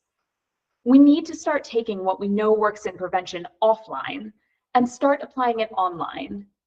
We know that in offline settings, behavioral health approaches work in engaging with someone who's embedded in hate. When I say behavioral health approaches, what I mean is really a range of services, clinical services, counseling, mental health services, and social work, all staffed by professionals who know how to de-escalate people from violence in offline settings. We know this works from decades of evidence globally, and specifically from Europe, from programs that have in some cases been in operation for 30 years, supporting individuals exiting hate groups. So we have the evidence, we know it works. You can turn people's lives around. It just requires deeply personalized interventions carried out by trained professionals. So we work with behavioral health specialists to bring their services online to people who are engaging with hate and extremist content there. If we're going to try and intervene with people who are at risk of hate, we need to meet those people where they are, and that's largely in the online space. So we reach out to thousands of people who are watching hate videos online, searching for it on search engines, and we offer them violence prevention services. Sometimes this is the chance to speak to a counselor via an online chat. Sometimes it's a number to text in anonymously. And since 2021, we've been working with 4 Canadian violence prevention organizations: Yorktown Family Services, RAPS, Organization for the Prevention of Violence, and most recently, John Howard Society. And we've worked to bring their violence prevention services from an offline setting online to directly reach Canadians who are engaging with hate content there. Our vision is to ensure every Canadian that's consuming hate online is offered access to free and confidential services which can de-escalate them from violence. Now, how do we achieve this? How do we actually make this work? Well, we run advertisements. It's the same methodology that big brands use to sell us products to get us to spend more money. We place ads on thousands of keywords, phrases, and content that incites racism, hate, and violence, so that if someone is engaging with hate content in any of the 5 Canadian provinces where this program is live, they will see advertisements offering them the chance to access those free and confidential services, which can de-escalate them from violence. And the good news is, we know that it works. Within the first 6 months this program was live, we had over 20 Canadians engaging with hate content online self-refer themselves to these intervention services. On one morning in January this year, in Alberta, a young man searched for a neo-Nazi white supremacist site on his phone. He saw an ad for a service to support people dealing with feelings of social alienation. He clicked through to a website which had a banner running across the page. It said, "I want to change." And he chose to speak to a counselor who is specially trained to engage with people at risk of hate and violence. Within 2 6-month campaigns, we've offered those sorts of alternatives to hate online over 75,000 times across Canada. That's 75,000 times that Canadians actively sought out hate content online and were offered a safer alternative. We've also steered over 2,000 Canadians away from hate content towards violence prevention services. Ultimately, people that are going down a hateful path are so often isolated or seeking connection. And all too often, extremist groups, hate groups, they fill that void for them. So we need to get there first and provide alternatives to hate, ones that get at the underlying drivers which push people towards violence. Thank you so much for your time and for the opportunity to speak with you all today. That is a wonderful presentation. And Mohammed, it's wonderful that you are joining with your family. It's always an important thing to share these moments with family, and we're thrilled to see you joining with your family. So our next presenter is going to be Noor Fadel, who is going to talk about a toolkit that she and Casa have developed. So Noor.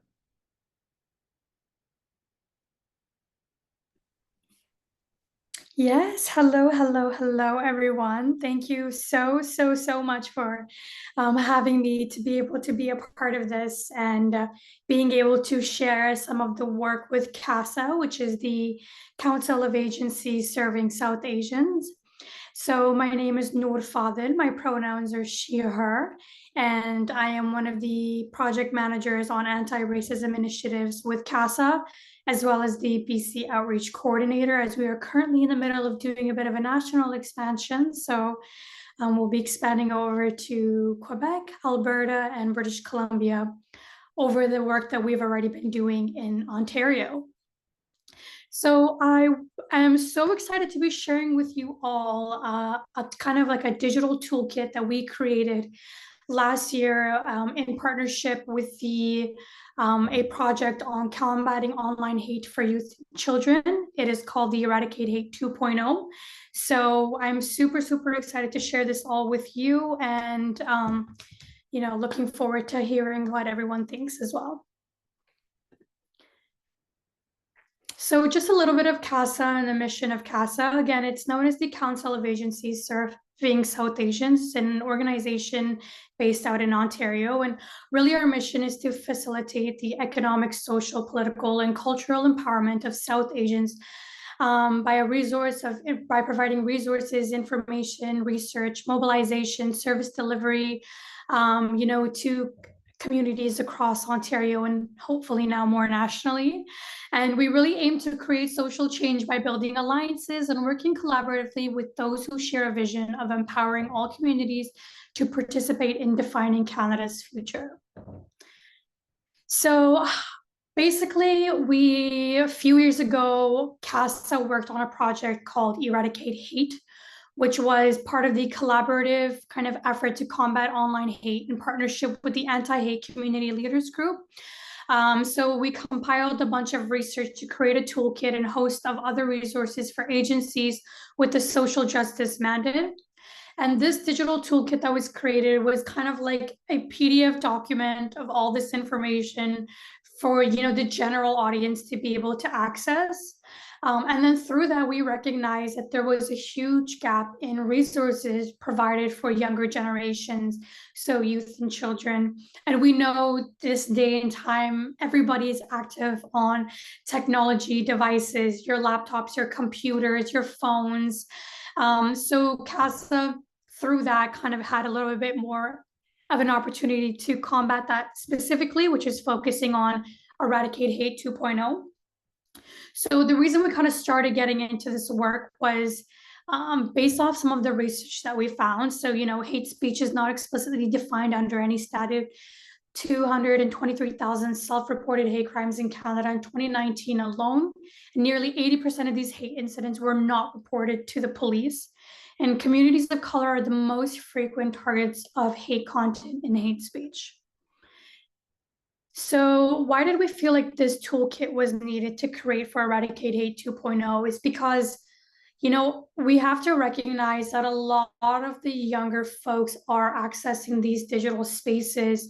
And as much as we feel proud to have published out the Eradicate Hate 1.0, toolkit, which is again like this long PDF document, we have to recognize that that isn't something that can be accessible for younger generations all the time, or something that they can really kind of understand and want to engage in.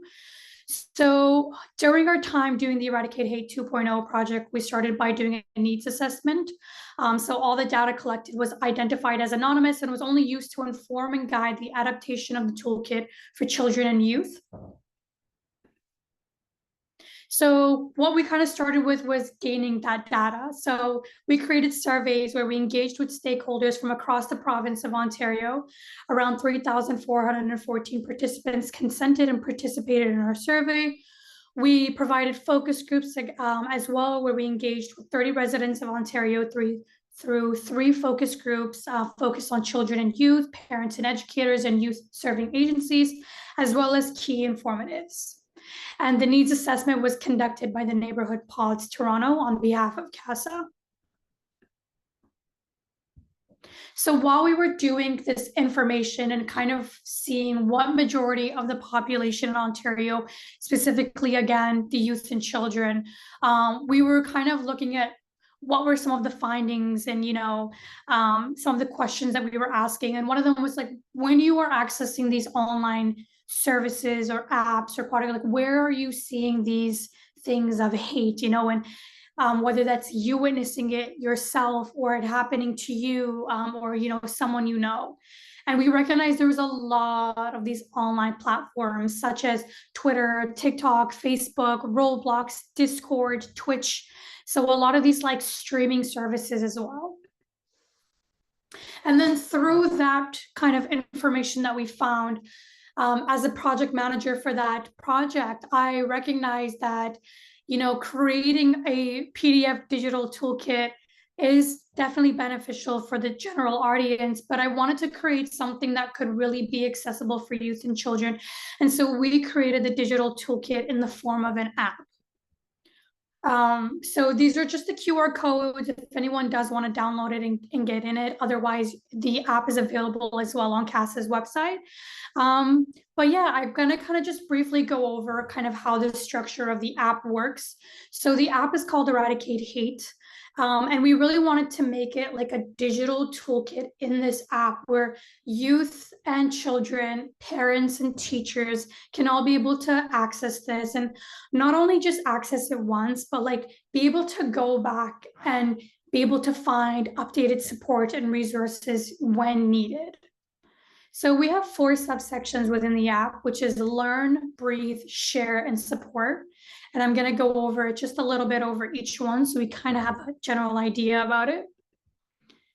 So when you go into learning is really just a space for us to educate youth and children on what can online hate look like in the different forms. And so the way that we created that was by animation videos. So we had 3 animated videos with multiple different language translation choices, which is English, Arabic, Chinese, French, Punjabi, and Tamil. And again, just based off of like funding, etc., we could do what we could with the capacity that we had. But yeah, we have animation videos just to really give that visual representation of the different forms of what online hate can look like. Because many times, especially when you're younger, you could see something or face something and not really know exactly what it is, but you feel bad about it. There's something your gut is telling you that didn't feel right. So we wanted to kind of give that visual representation for, folks to understand. We also created graphics. We worked with youth across Ontario to create different graphics, and these graphics are downloadable on the app, and it's really just a way for us to give youth or any user to be able to access these, download them, and teachers can print them out in their classroom. Youth can post it on their stories on Instagram, just for a way to kind of spread that message. And again, we have different graphics, infographics, GIFs, memes, comic scripts as well, all of these digital resources and posters for the user to be able to download and access and to share. Next, we have breathe. So we recognize that, when a user is going to be accessing this app, or in general, they're not on the app, they're outside, things can get really overwhelming. They may see something. We want to be able to provide a bit of a resource for them to kind of just take a moment and catch their breath, or if they're on the app and the information is quite heavy, we wanted them to be able to access this. So upon entering breathe, it's just like a little simple animated video of a character, and basically the lines around will kind of move to provide the user to know to kind of like breathe in, hold, breathe out, hold. And it's just a really simple breathing exercise that I find really helps, especially when things can feel very overwhelming. And then next up we have share. So share is a platform that we wanted to put into the app to give the user a place to write their information. It's kind of like a personal journal.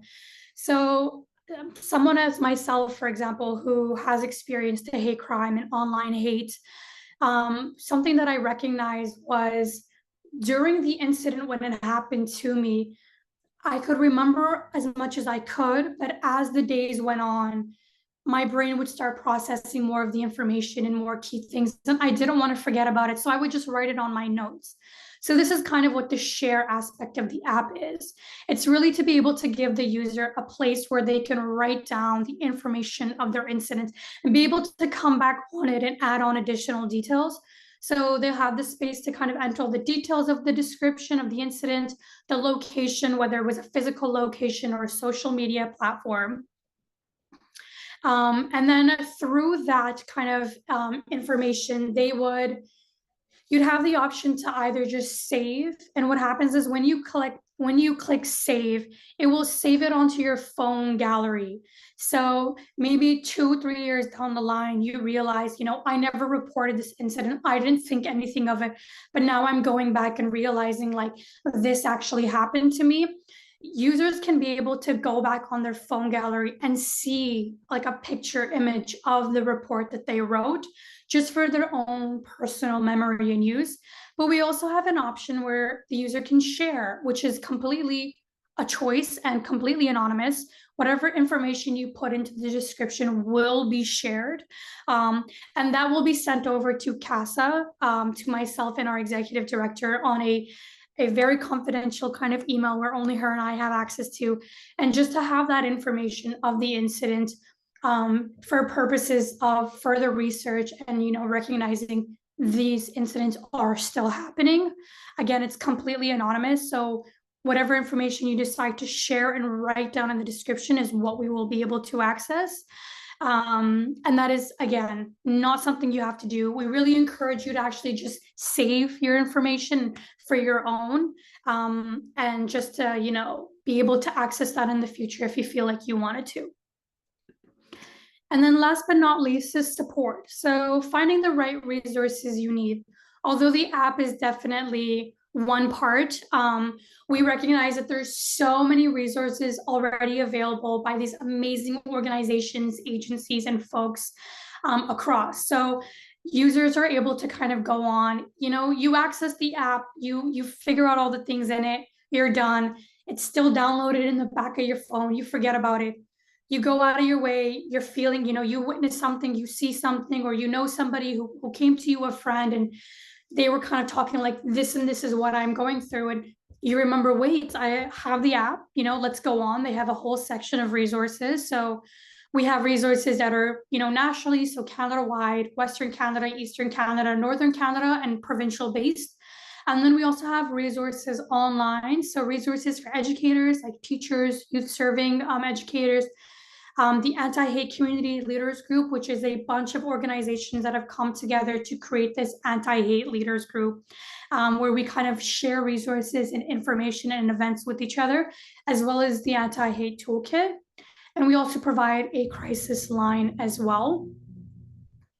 And then within the app as well, we decided to add a little bit of an interactive game where you can play within your school and community spaces with children and youth. It's just like a simple little card game where I'm not sure if anybody knows the card game We're Not Really Strangers, where it asks you these questions and you do a bit of self-reflection or questions with you and your friend or your partner. So we kind of wanted to add that aspect into the app as well, where it makes you kind of question. So for example, one of the questions that we could ask on one of the cards would be like, and you can do your own self-reflection with this question. Growing up, how were you taught, whether that was by your teachers, your parents, elders, about who were different from you? So people who were different from you, and how were you taught about people who were similar to you? And you kind of just take that time to think about that question, and you can interact, whether it's with yourself, whether you're a teacher or an organization that's working with youth. They have different levels and different questions to be asking. And it just gives you a chance to be able to kind of have that collective conversation, dialogue, and space to communicate and really understand. Because in reality, as much as we want to live in a world where everything is perfect and we are all so extremely accepting of each other, that's just not the case, unfortunately. So, and a lot of the times that comes from us not recognizing that we're not all in the same path. We're all kind of going through this in different ways in different spaces. And yes, so that is the Eradicate Hate 2.0 app. I really hope you guys have a chance to, and folks are able to download or to go to CAAARC and to learn more. And I'm available anytime for any questions, comments, or feedback as well. Thank you. Wonderful, Noor. Thank you. And what an enormous amount of work you and your colleagues have done. And it's very, very, very impressive. So thank you for that. And we have people here today who are in the world of actually responding to online hate and real world hate in real person, in real life, I guess my children would say. And so I want to start with Veronica. And Veronica, you have done a lot of work in this area. You've dealt with intersectionality as part of this and many other things. I wonder what you can share with us and for those in attendance today about what you've learned, what you think is important, what has worked. And I think probably a lot of us would benefit from hearing too, are there some things you tried that you maybe had high hopes for, but didn't work out as well as maybe you'd hoped, so you moved on to something else? So hi everyone, my name is Veronica. Daniel got me in there. There's always going to be some strategies that we wanted to use, right, in order to combat hate and discrimination, in this case, be it online and even in physical way.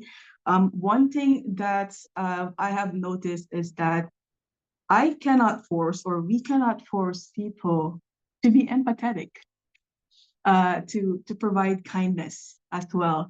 And there's always going to be, just like what Vidya was saying, like there's always going to be these people who are, I would just say it's sad. So our approach with my organization, San Kapwa, is to look at the root cause of why these people are acting as such. Right? And how do we cater to that without making them feel isolated? Because that's one thing. That's one of the reasons why they're projecting these negative emotions and these feelings towards other people using platforms like online platforms. And so what our approach is that, well, you're acting like that.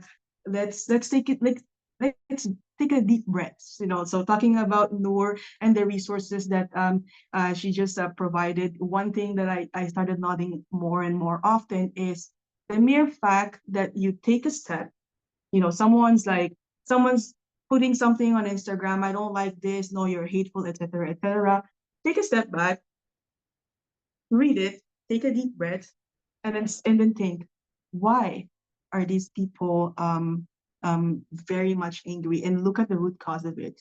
And you try to respond with kindness and compassion and understand why they're acting like that. Depending on their response is where it will either other side or the other side. Because the way they respond is how I can gauge, are they here to receive, or are they just here to just blurt it all out? If they're just here to blurt it all out, then I would change the strategy and be like, okay, you know what? Let it all out. I try not to take things personally. I know it's very hard, but at the end of the day, we really want to approach it more in an educational level, and we really want to decenter themselves from these big emotions that they're feeling, that they're projecting it, right? Like they're projecting it online because they couldn't project it physically. Right? You want someone to listen to you, and you want someone to receive it, which is once again very important in terms of violence prevention. And having a counselor, being able to how do you say it in English? Méfier, like to be able to be aware of or be careful of. Exactly, to just to let it all out. And so I'm not sure if I actually answered your question. But we can't force people to be compassionate and kindness, but we have the choice to think that way. And for us to think that way, take a step back, understand, is it directed towards me as Veronica, or is it directed towards my Instagram account? And then that way we can act as such. And then if they're not reacting the way that we wanted, we just hope, and we hope that they find someone they feel comfortable enough to let all of this emotion out. Thank you very much, Veronica. Justine, Abigail, you have actually set up a foundation, an entity, and you're doing some really fascinating work with that. I'm wondering if you could tell us a bit about what you're doing and what you're doing to combat online hate and hate in real life as well.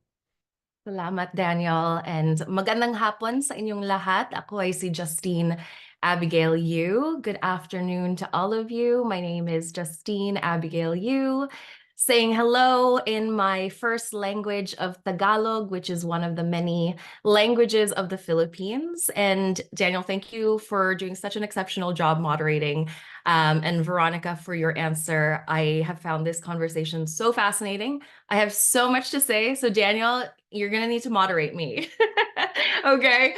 But to start off with my work. So I am the founder of Living Hyphen, which is a community that explores what it means to live in between cultures as what we've been calling hyphenated Canadians. So it's a very broad term, and we did that intentionally. So a hyphenated Canadian is really anyone who calls what we now know as the nation state of Canada home, but who might have roots elsewhere around the world. And we are a community that is largely made up of people from different diasporas around the world, as well as people from different Indigenous nations all across Turtle Island. And the way that we have approached this issue of combating hate is really through our gift of storytelling. At Living Hyphen, we start off as a magazine, we host a podcast, we facilitate a number of writing workshops, storytelling, arts-based workshops, and open mic nights, storytelling gatherings for people from all kinds of different ethnic backgrounds, religious backgrounds, and Indigenous nations. And for us, the reason why we do that is because it creates this culture where we can hear about each other's perspectives, where we can hear about each other's lived experiences.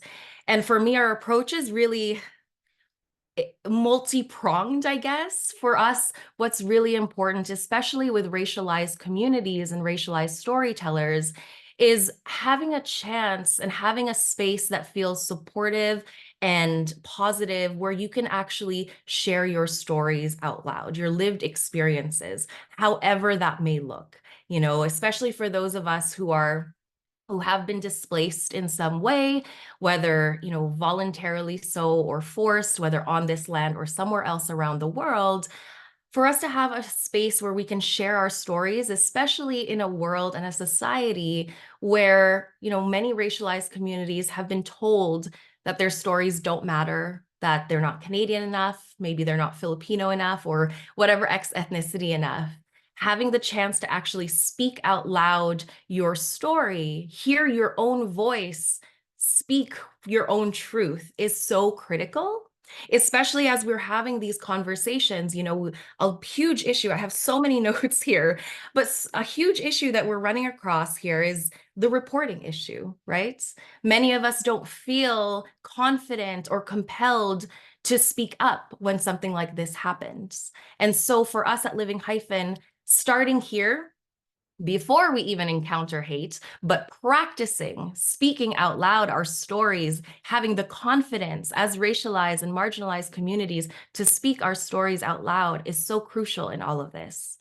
And on the other side of that, we facilitate a lot of these open mic nights, of these gatherings where we actually listen and bear witness to each other's lived experiences. And I think that's something that is missing, incredibly missing in a lot of our online spaces right now, is that it's just a stream that you get of people talking at you and not really a conversation. And, if you don't like something, you scroll and you go on to the next thing. But, with our storytelling gatherings, which we do both online and offline, it's really slowing that process down, right? And it's really taking a moment to bear witness and listen to each other's stories, because I think when we have an opportunity to really actively listen to each other's stories, it is difficult to get to a place of hate. You know, when I see someone and I hear what their experiences are, there is a level of understanding and empathy there that changes me. You know, it is a transformative experience. And so, you know, it was really interesting to hear Vidya from Moonshot talk about that. You know, these are deeply personalized interventions, you know, getting to sit at the same table or in the same room to actually speak to one another and hear one another. And I think that's what's really crucial in a lot of these conversations. So I will leave it there for now. That you self-moderated brilliantly there, and I wish we had much more time to go on, but there will be a round two. So let's talk to Jaden Ho now. What's really fascinating about Jaden's work is that Jaden is working with youth, is working with groups that often don't have the supports because they're just starting out in life and aren't sure where to reach out to, aren't sure sometimes even what to think. And here's Jaden offering support and assistance and a way forward for people. And maybe you could tell us about the work you do and the impact you see it having, and just anything else you want to share about the difference that you're trying to make. Yeah, sure. So hi everyone, my name is Jaden. My pronouns are he, him. And I think for me, what kind of started all of this was back in 2022. And so this was just coming off of COVID. And at the time in Edmonton, there was a pretty harrowing incident where 2 men were murdered in our Chinatown. And that was very much a catalyst for me, because I think that I started to realize that it was very easy to be complicit, especially as youth, where I think that youth, at the time I was 20, now I'm 22. And I feel like, especially when we're younger, I think there is this sort of idea that as youth, we can't maybe contribute as much as our older peers, or maybe that, you know, we can't be the change makers. And I felt that if I continued just sitting back and being complicit, I was never going to see the change that I wanted to see. And so I think that really compelled me to sort of take on a position and really use my voice, and like try to forge that platform so that other people can also be able to feel motivated to be a part of that movement. And so I kind of started out with my student organization, and it started out as more of an academic organization where it was solely focused around conversation clubs. And at the time, I kind of saw this as an opportunity to use it as a platform, especially for university students or youth in my community.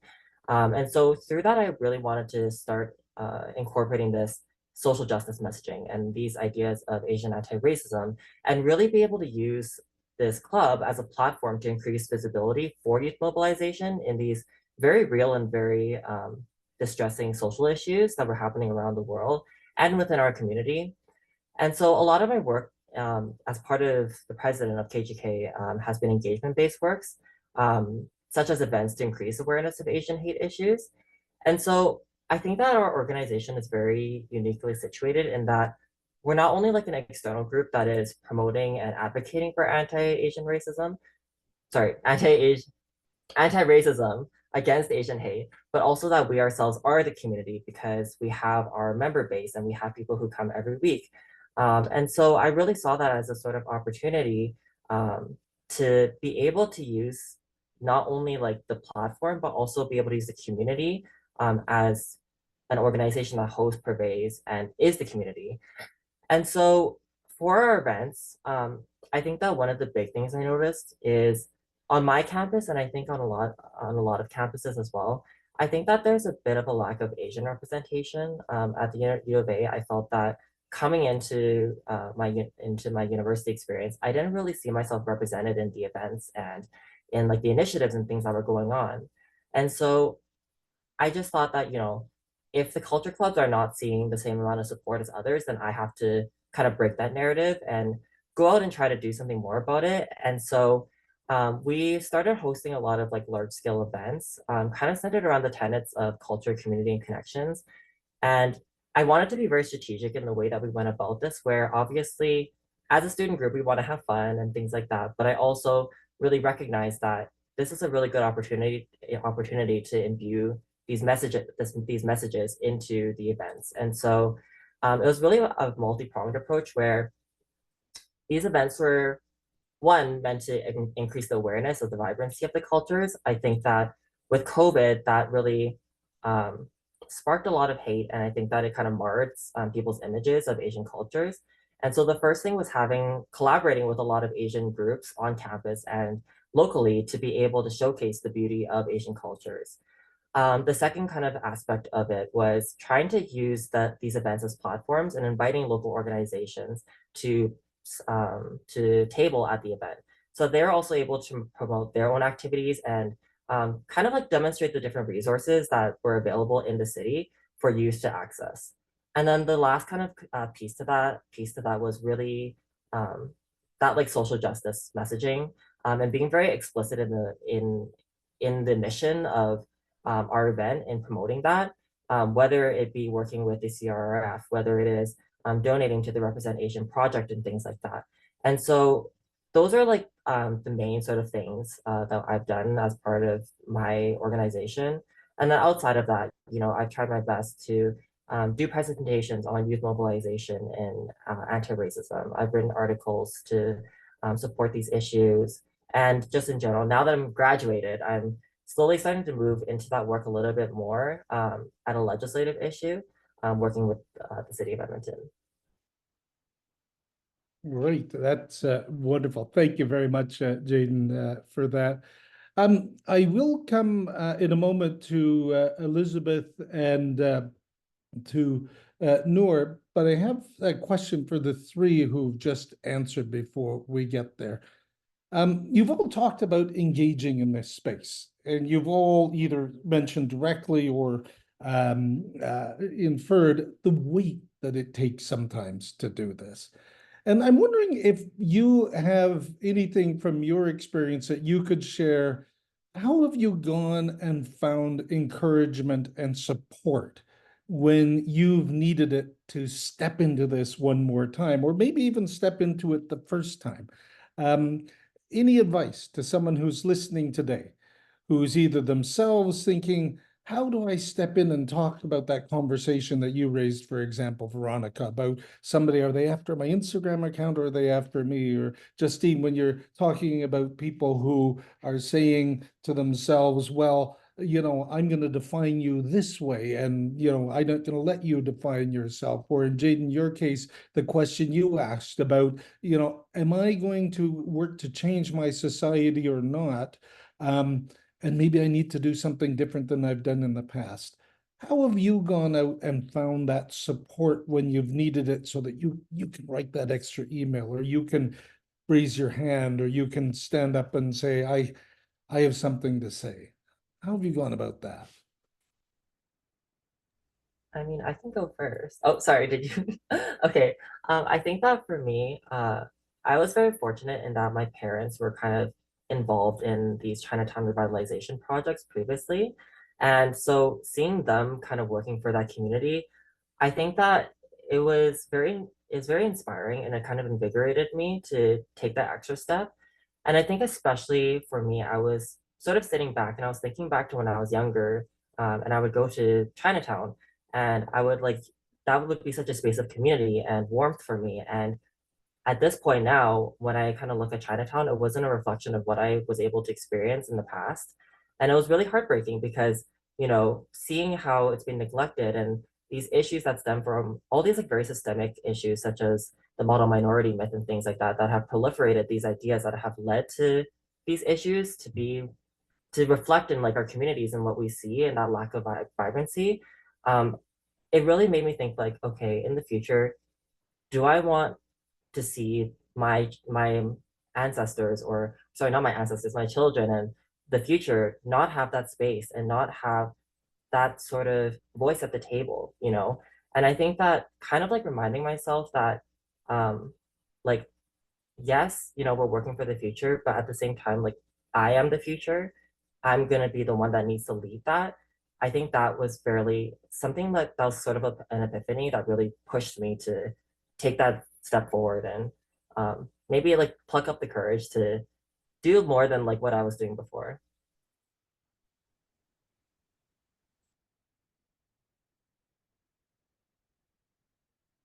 Anyone else want to try and answer at that? I can. I have a lot of things to say. I'm kidding. Yes, I do. So hi again, everyone. This is Veronica, and I'm going to use what Jaden said and also what Justine said as well. And before we even, first of all, it's not just a you thing to put this all on your shoulder. So let's just put it right away. I understand that sometimes right now you need to do something right away. But our organization serves the mental health and well-being of Filipinx youth and families. And so our members are diverse people who've been on the streets, who still on the streets, and who really took this, like, I need to do something for my friends, for my family, the racism and all of it, like transphobia and such. And they tend to keep it in their loob. And if you don't do a check-in within yourself, or you just don't know, so download the toolkit that Noor was talking about. But if you have friends over, let it out. Because if you don't let it out, it gets projected, right? Even the nicest people will have bad days. And if you are on that moment of time where your very best friend has having a bad day, you will receive something that's not the best, right? So first things first, don't take it upon yourself. Second, disrupt. I know, Justin, you're laughing because disrupt, right? When do you start? Now. Do you need someone to tell you to do it? No. Put it on your story. Post it about, write it. Writing is something that we highly encourage in our programming, to let it out, have an outlet. So writing, talking, my podcast is all about politics, everything's political. Different ways of using art. Art is our creative outlet as well, for us to be able to just let it out. And lastly is that being empowered and being confident comes when we're rooted to our identity. How do we root that? How do we become grounded to our identity? Is being surrounded within our community. And I'm not just talking about me being Filipino and I surround myself with Filipino. We have so much intersections with so many people, and you will find yourself within others. And that is the spirit of what we call kapwa. And so you have to think of, if I harm someone, I harm myself, because we're all in this together. And one of the things that it's good, you're empowered, you're confident, raw, don't take it upon yourself. There's always going to be people with you who think the same way, who wants to do the same thing. Organize. There's a lot of platforms that we can use to contact each other. That's great. But one thing that I wanted to add is immigration status. I'm a paralegal. I work in an immigration firm. And speaking from experience, especially what Jaden was talking about, the youth in life, we need to do something. We need to mobilize. One of the first deaths, so trigger warning, one of the first deaths here in Montreal was a Filipina caregiver who succumbed to COVID. And so that was, for me, is the catalyst, because I just knew that my community, the noble job of providing care, we will not back down, because we will face it head on. But the thing is, I see it, my friends seeing it, Tito, our uncles and aunties, caregivers. We want to do something where we don't know how to be an activist, right? Politically active, because we have inherited that, people pleaser that perpetuates the model minority myth, and our immigration status. So some people have precarious immigration status. Some of our parents do not have the luxury to express themselves politically, or else we will get deported.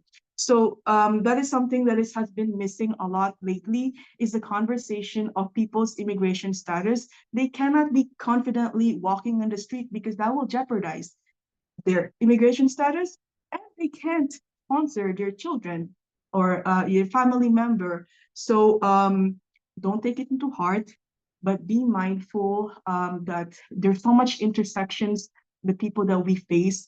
And we disrupt, but also be mindful that for XYZ reason, some people cannot do exactly the way you do, but it doesn't mean that, you know, they're not against this systemic racism that we're experiencing. And you can manifest being an activist in so many different ways. And I feel like I should stop in here and let Justin, because your creative outlet will connect it to Living Hyphen. So thank you. Thank you, Veronica. Thank you for the question, Daniel. It has been, I mean, working with these communities to talk about what it means to live in between cultures often comes with a lot of heaviness, especially, you know, a lot of us do not leave our home countries out of a true choice, you know. But I will say that especially in the last few months, it has felt especially heavy with everything that is happening in Palestine. And I think that it could have been easy to fall into despair over these last few months, but I hold on to, again, this storytelling piece and the gathering piece that we do at Living Hyphen. You know, we have been bringing in Palestinian artists, activists, poets, writers, storytellers, as well as Jewish leaders, activists, poets, writers, storytellers, and sharing stories with one another. And I think at a time when it has been so divisive and so polarizing, coming together in this space to share our own lived experiences has given me so much hope, you know, that we are able to do this. And I want to really emphasize this. I think that our mainstream media does not do a very good job of showing how many Jewish leaders and activists are taking the front spot here to advocate for a liberated Palestine. And I think that is a missed opportunity, because these Jewish leaders in our communities are breaking such phenomenal, you know, intergenerational cycles of violence and harm. And I just am in awe of their work, you know, both the Jewish leaders and Palestinians in my community.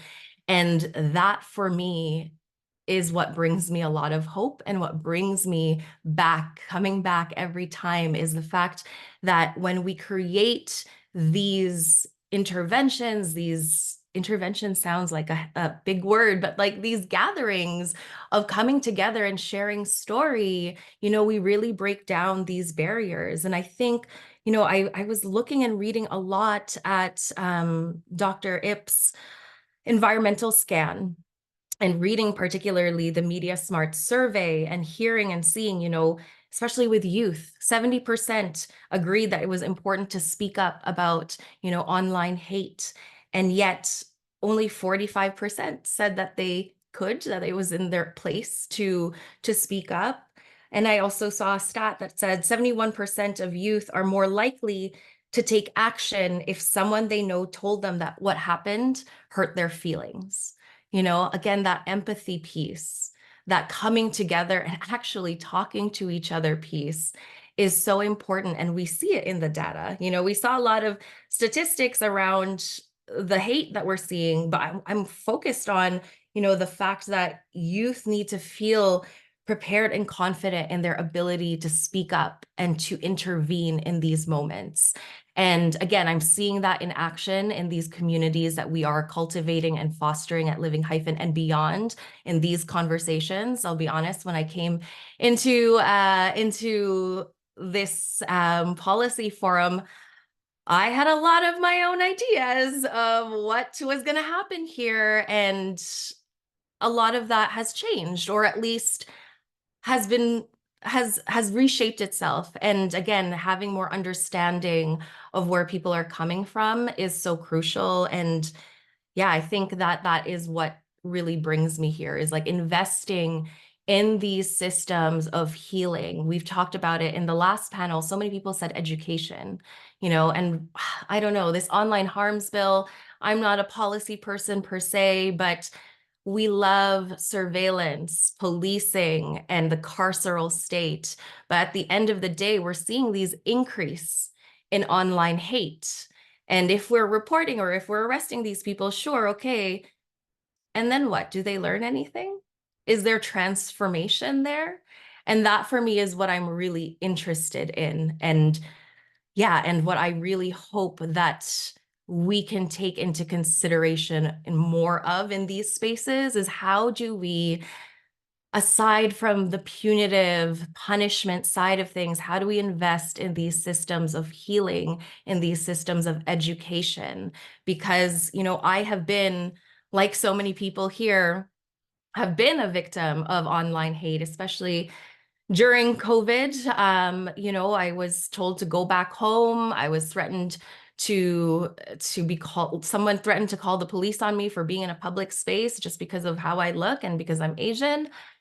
And it went viral. And so many people asked me, are you going to press criminal charges on this person? And my answer was no, because this person is a product of their environment, right? It's like they only have these ideas because of what they consume. And so how do we change that? Them going to prison, maximum life imprisonment is what I see here as one of the repercussions or consequences. Does that change anything? Will that decrease the number of hate crimes? Or will it just increase the self-censorship that people take on? I want to see transformation. I don't want to see more policing. I want to see transformation in how we approach one another. And having this conversation, I hope, is the first step to that. And I hope that, yeah, that's what will keep me going, talking about this all the time. That's wonderful, all three of you. And in the engagements that you're bringing and referring to, I'm reminded of the words of Dr. Martin Luther King Jr., who said, in the end, it's not the words of our enemies that we'll remember, but it will be the silence of our friends. And I think it's very clear that none of the three of you are remaining silent. And that is a very, very, very good thing. We get a couple of interesting questions in the Q&A, and I'm going to ask the first one to you, Elizabeth. Vidya, in her remarks, referred to a helpline that somebody called, and I'm just wondering what the experience has been with those ads. Are there people, for example, who are just clicking on them and trolling them? Are there, a number of people that are actually finding different conversations and approaches as they actually want to take on and seeking change, like the example that she used? What has been that experience? Yes, it's a great question. I think some of the stats she offered were that there had been 75,000 offers of support. So when you look at that metric, what that means is that there were 75,000 searches or offers through ad technology to people who are engaging with harmful content. We do not advertise to the general public. So if you're receiving an ad, you were receiving that ad because you had a keyword that we have rigorously gone through. We have over 2 million keywords in our database, and you're receiving that ad because you're engaging with something very, very negative. The two primary areas of campaign that are running in the Canadian space are incels and right-wing violent extremism. So that's the offers of support. There are 2,000 people that clicked away from whatever they were originally searching. They clicked on that ad and they were sent to a landing page. And we can monitor how long somebody stays on that landing page. And sometimes, depending on the way that they come to that landing page, we can tell if they come back to that landing page. So 2,000 is the number of people in a 2 6-month period, so a total of 12 months that went to that landing page. The question of trolling is a good one. Generally, what we view somebody that is getting that ad, clicking on it, we don't consider anybody a troll. If you went to that page, it's because you were searching for something harmful. Now, you might not be ready to change. In psychology, there's a principle of stages of change. And the people that are the ones that actually start communicating with the social services, with the licensed mental health professionals, they are at a stage of change where they want help. But others might not be at a stage of change of asking for help. They might just be spending time on that website and they may come back. Sometimes what we see is it takes years for somebody to be ready to disengage. So part of the investment here that Canada is making people aware that these services exist. So when they are ready to change, which often happens after a disillusionment with the ideology, maybe there was a life crisis, something happens that usually holds them accountable in some way for the harmful effects of that ideology. We want them to know that this is a safe place that they can go to get that help. So the goal is not to get all 2,000 into services. That would be wonderful, but it is a self-referral system. It is not coerced. They have to want to change. So you should see over time others come back and take up the offer for change. But we actually occasionally do get somebody who will send a text or an email to that mental health professional, and they will berate them or they will use horrible language. Our counselors are all trained on how to deal with that. But even that engagement tells us a little bit about where that person is. And the counselors are actually able to, they do respond, they do offer, they're very kind in their offer of support. And sometimes it might, there's one example where it took somebody 6 months to eventually trust the mental health professional and start to open up about what was really going on in their life. So we don't think there are any real trolls. All of these are people who need help, and we just want them to know we're there when they're ready for it. That's great. Thank you very, very, very much, Elizabeth. I'm going to end with this last question to Noor. I'm going to end by thanking everybody, but this next question is for Noor. And one of the things that people were wondering, with all that great material you had, did you have any feedback from teachers or students or others after you put that out there? I'm hoping Noor is there, because I don't know the answer. Are you there, Noor?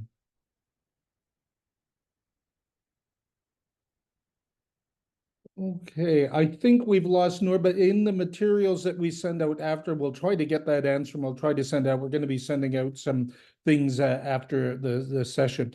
And that means that we are almost exactly on time. And so I want to thank the presenters, and Elizabeth, you thank pass our thanks on to Vidya and the rest of the team there, Veronica, Justine, Abigail, and Jaden. Sorry, I'm blocking this thing out. Yeah, Jaden, if you would just accept our deep thanks for not only your presentations today, but all of the great work that you're doing. We certainly appreciate that. And with that, more or less on time, I will turn it back to Mohammed. Thank you, and thank you to all the panelists. That was a phenomenal conversation, and it was I learned a lot, and it reminds me of a lot of conversations that I've had. You know, we live on the lands of I think Justine kind of put this thought back into my head, where we live on a dish of with one spoon. And one of our close elders, Bob Watts, who was the former executive director of the Truth and Reconciliation Commission, he regularly comes by and trains our staff, and he's like, well, we only have one spoon, so we gotta make do with it. So and I think that shared humanity message you sent was one that was deeply resonating to me and to many. I believe there's a question also I wanted to answer from one of the Q&As, if I'm just gonna give myself the allowance to do so. Hopefully no one's gonna be mindful of so. There was a bunch of number of questions. So Tanya asked a question in terms of the limitations of the legislation and preventative methods. I don't know the answer to these questions, so if you do have an email, we'll find it from you. I forwarded your question to the Department of Justice officials who are working on policy, so let me get an answer to you on that one. There was another question in terms of, our heart breaks for all civilians in Israel and Palestine. However, Jewish schools have been shot at, 3 in Montreal and 1 in Toronto, and Molotov cocktail thrown at a synagogue. How do you see the anti-Semitic slogans being chanted at pro-Palestinian rallies? Example, death to the Jews, Intifada, etc. So I'm going to break down like the multiple sentences in that sentence. So one, I don't necessarily think that one can blame the protest as a causality for violence against the synagogues or the schools. One does not cause, like, there's no direct correlation that I've seen, at least from police services that I've spoken to, that have said that one has caused the other. Number two, absolutely that's horrible and wrong. What's happening to Jewish schools and to the synagogues is absolutely a criminal offense, undoubtedly so. I believe they have one person arrested in Montreal in relationship to this. There are a number of factors within some of these shootings where some of it has been like right at the front door, which is a really clear act of intimidation and threat to the community. Honestly, it's similar to putting like a noose outside of a black church. I think many people feel the same emotional, like evocative evocation from that sentiment to this sentiment. So there's definitely some pieces very similar to that, and some places where like the schools have been, there's been a bullet that they found at the back in a corner days after, and no one knows about it. So like there's something, we're not exactly sure what's happening. I'm not sure what's happening, but all of it is wrong. All of it is condemning. In terms of calling for violence, that's uttering threats. That's a criminal offense, undoubtedly true. I do think though that there are different interpretations. Now, hate motivation, has to be, I'm sorry to get clinical on this one for a second, but has to be on proven as a motivation of the offender. So as if a victim feels that the word intifada feels to be a threatening word to them versus the intention of the person who was saying it, I have not seen any jurisprudence so far where that has been used by the courts or Crown prosecution, where they have said that there is been used as motivation for hate. So I don't know where that's going to land.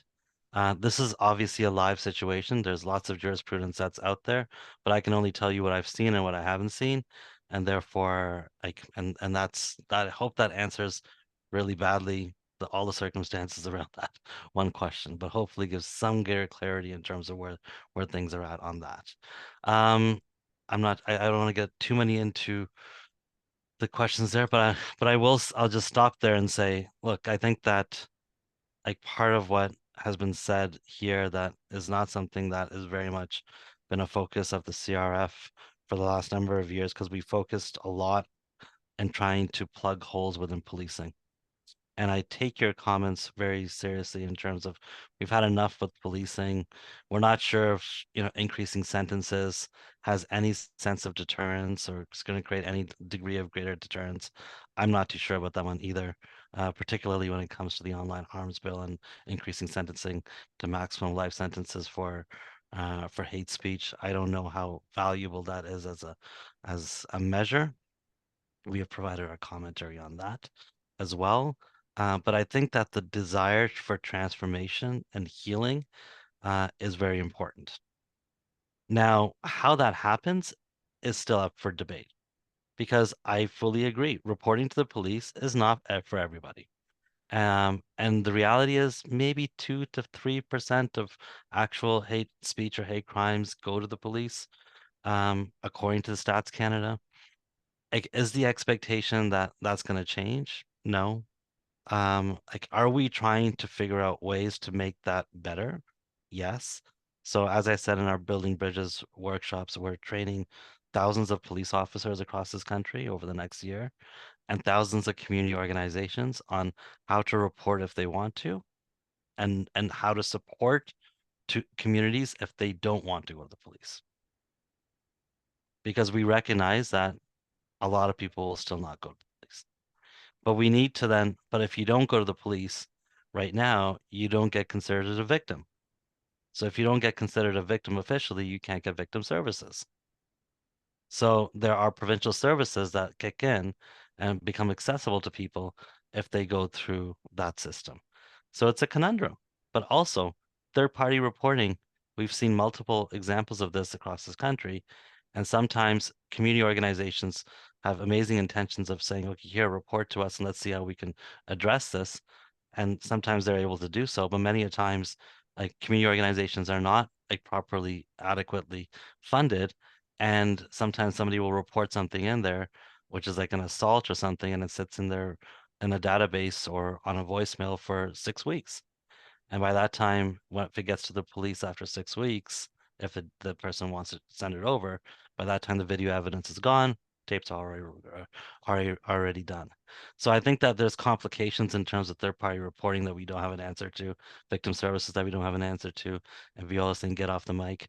So I'm going to quickly wrap up really quickly, and just say that I wanted to just thank all the CAAARC members, because we have incredible leadership from across Canada who have been supporting this. I don't think their names were mentioned, so I'm going to quickly name them all. Agnes Mann from Toronto, Andrew Ho from Montreal, April Sora from Saskatoon, Barbara Lee from Vancouver, Chris C. from the Yukon Whitehorse, France Stoner from Montreal, Lynn Kobayashi from Toronto, Samia Hassan from Toronto, Sarah Kim from Vancouver, Zobia Shaheen Sheikh from Newfoundland, Weigo Zhang from Mississauga, and Yenny Tren from Winnipeg. And without their work, and obviously the work of our co-chairs, this would not have been possible. I want to sincerely thank you for all your work that you've done. And I would be remiss to say, I've put a lot of things in the ether about problems and issues that we're trying to deal with, because I've said this before, and I'll say it again. Canada has a racist past. Canada has a racist future, and a racist present. And we fully recognize that. Our role as a Crown Corporation is to work on public policy.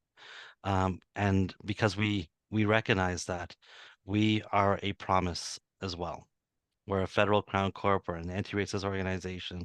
We live within a bureaucracy. We have a mandate. We have limitations, but we are also a promise from a community. I think everybody knows the history of the Japanese internment in Canada, where the Japanese Canadians who have been here for generations had their land stolen, their property stolen. They were put into internment camps, and during World War II. And after that, when the government apologized to the community, as part of that apology and settlement was not just an individual compensation for the surviving families, but for a commitment to Canada to fight racism. And that commitment to Canada to fight racism in perpetuity was the creation of the Canadian Race Relations Foundation. So our job is to fulfill that promise, and we focus on public policy. We don't do Twitter call outs on people because we think that other people can do that. We want to focus on policy building because we're in a unique space to do so, and we're going to continue doing so, and hopefully with your support. So thank you very much for that. And I think I have to kick it off to, no, that's it. Thank you very much.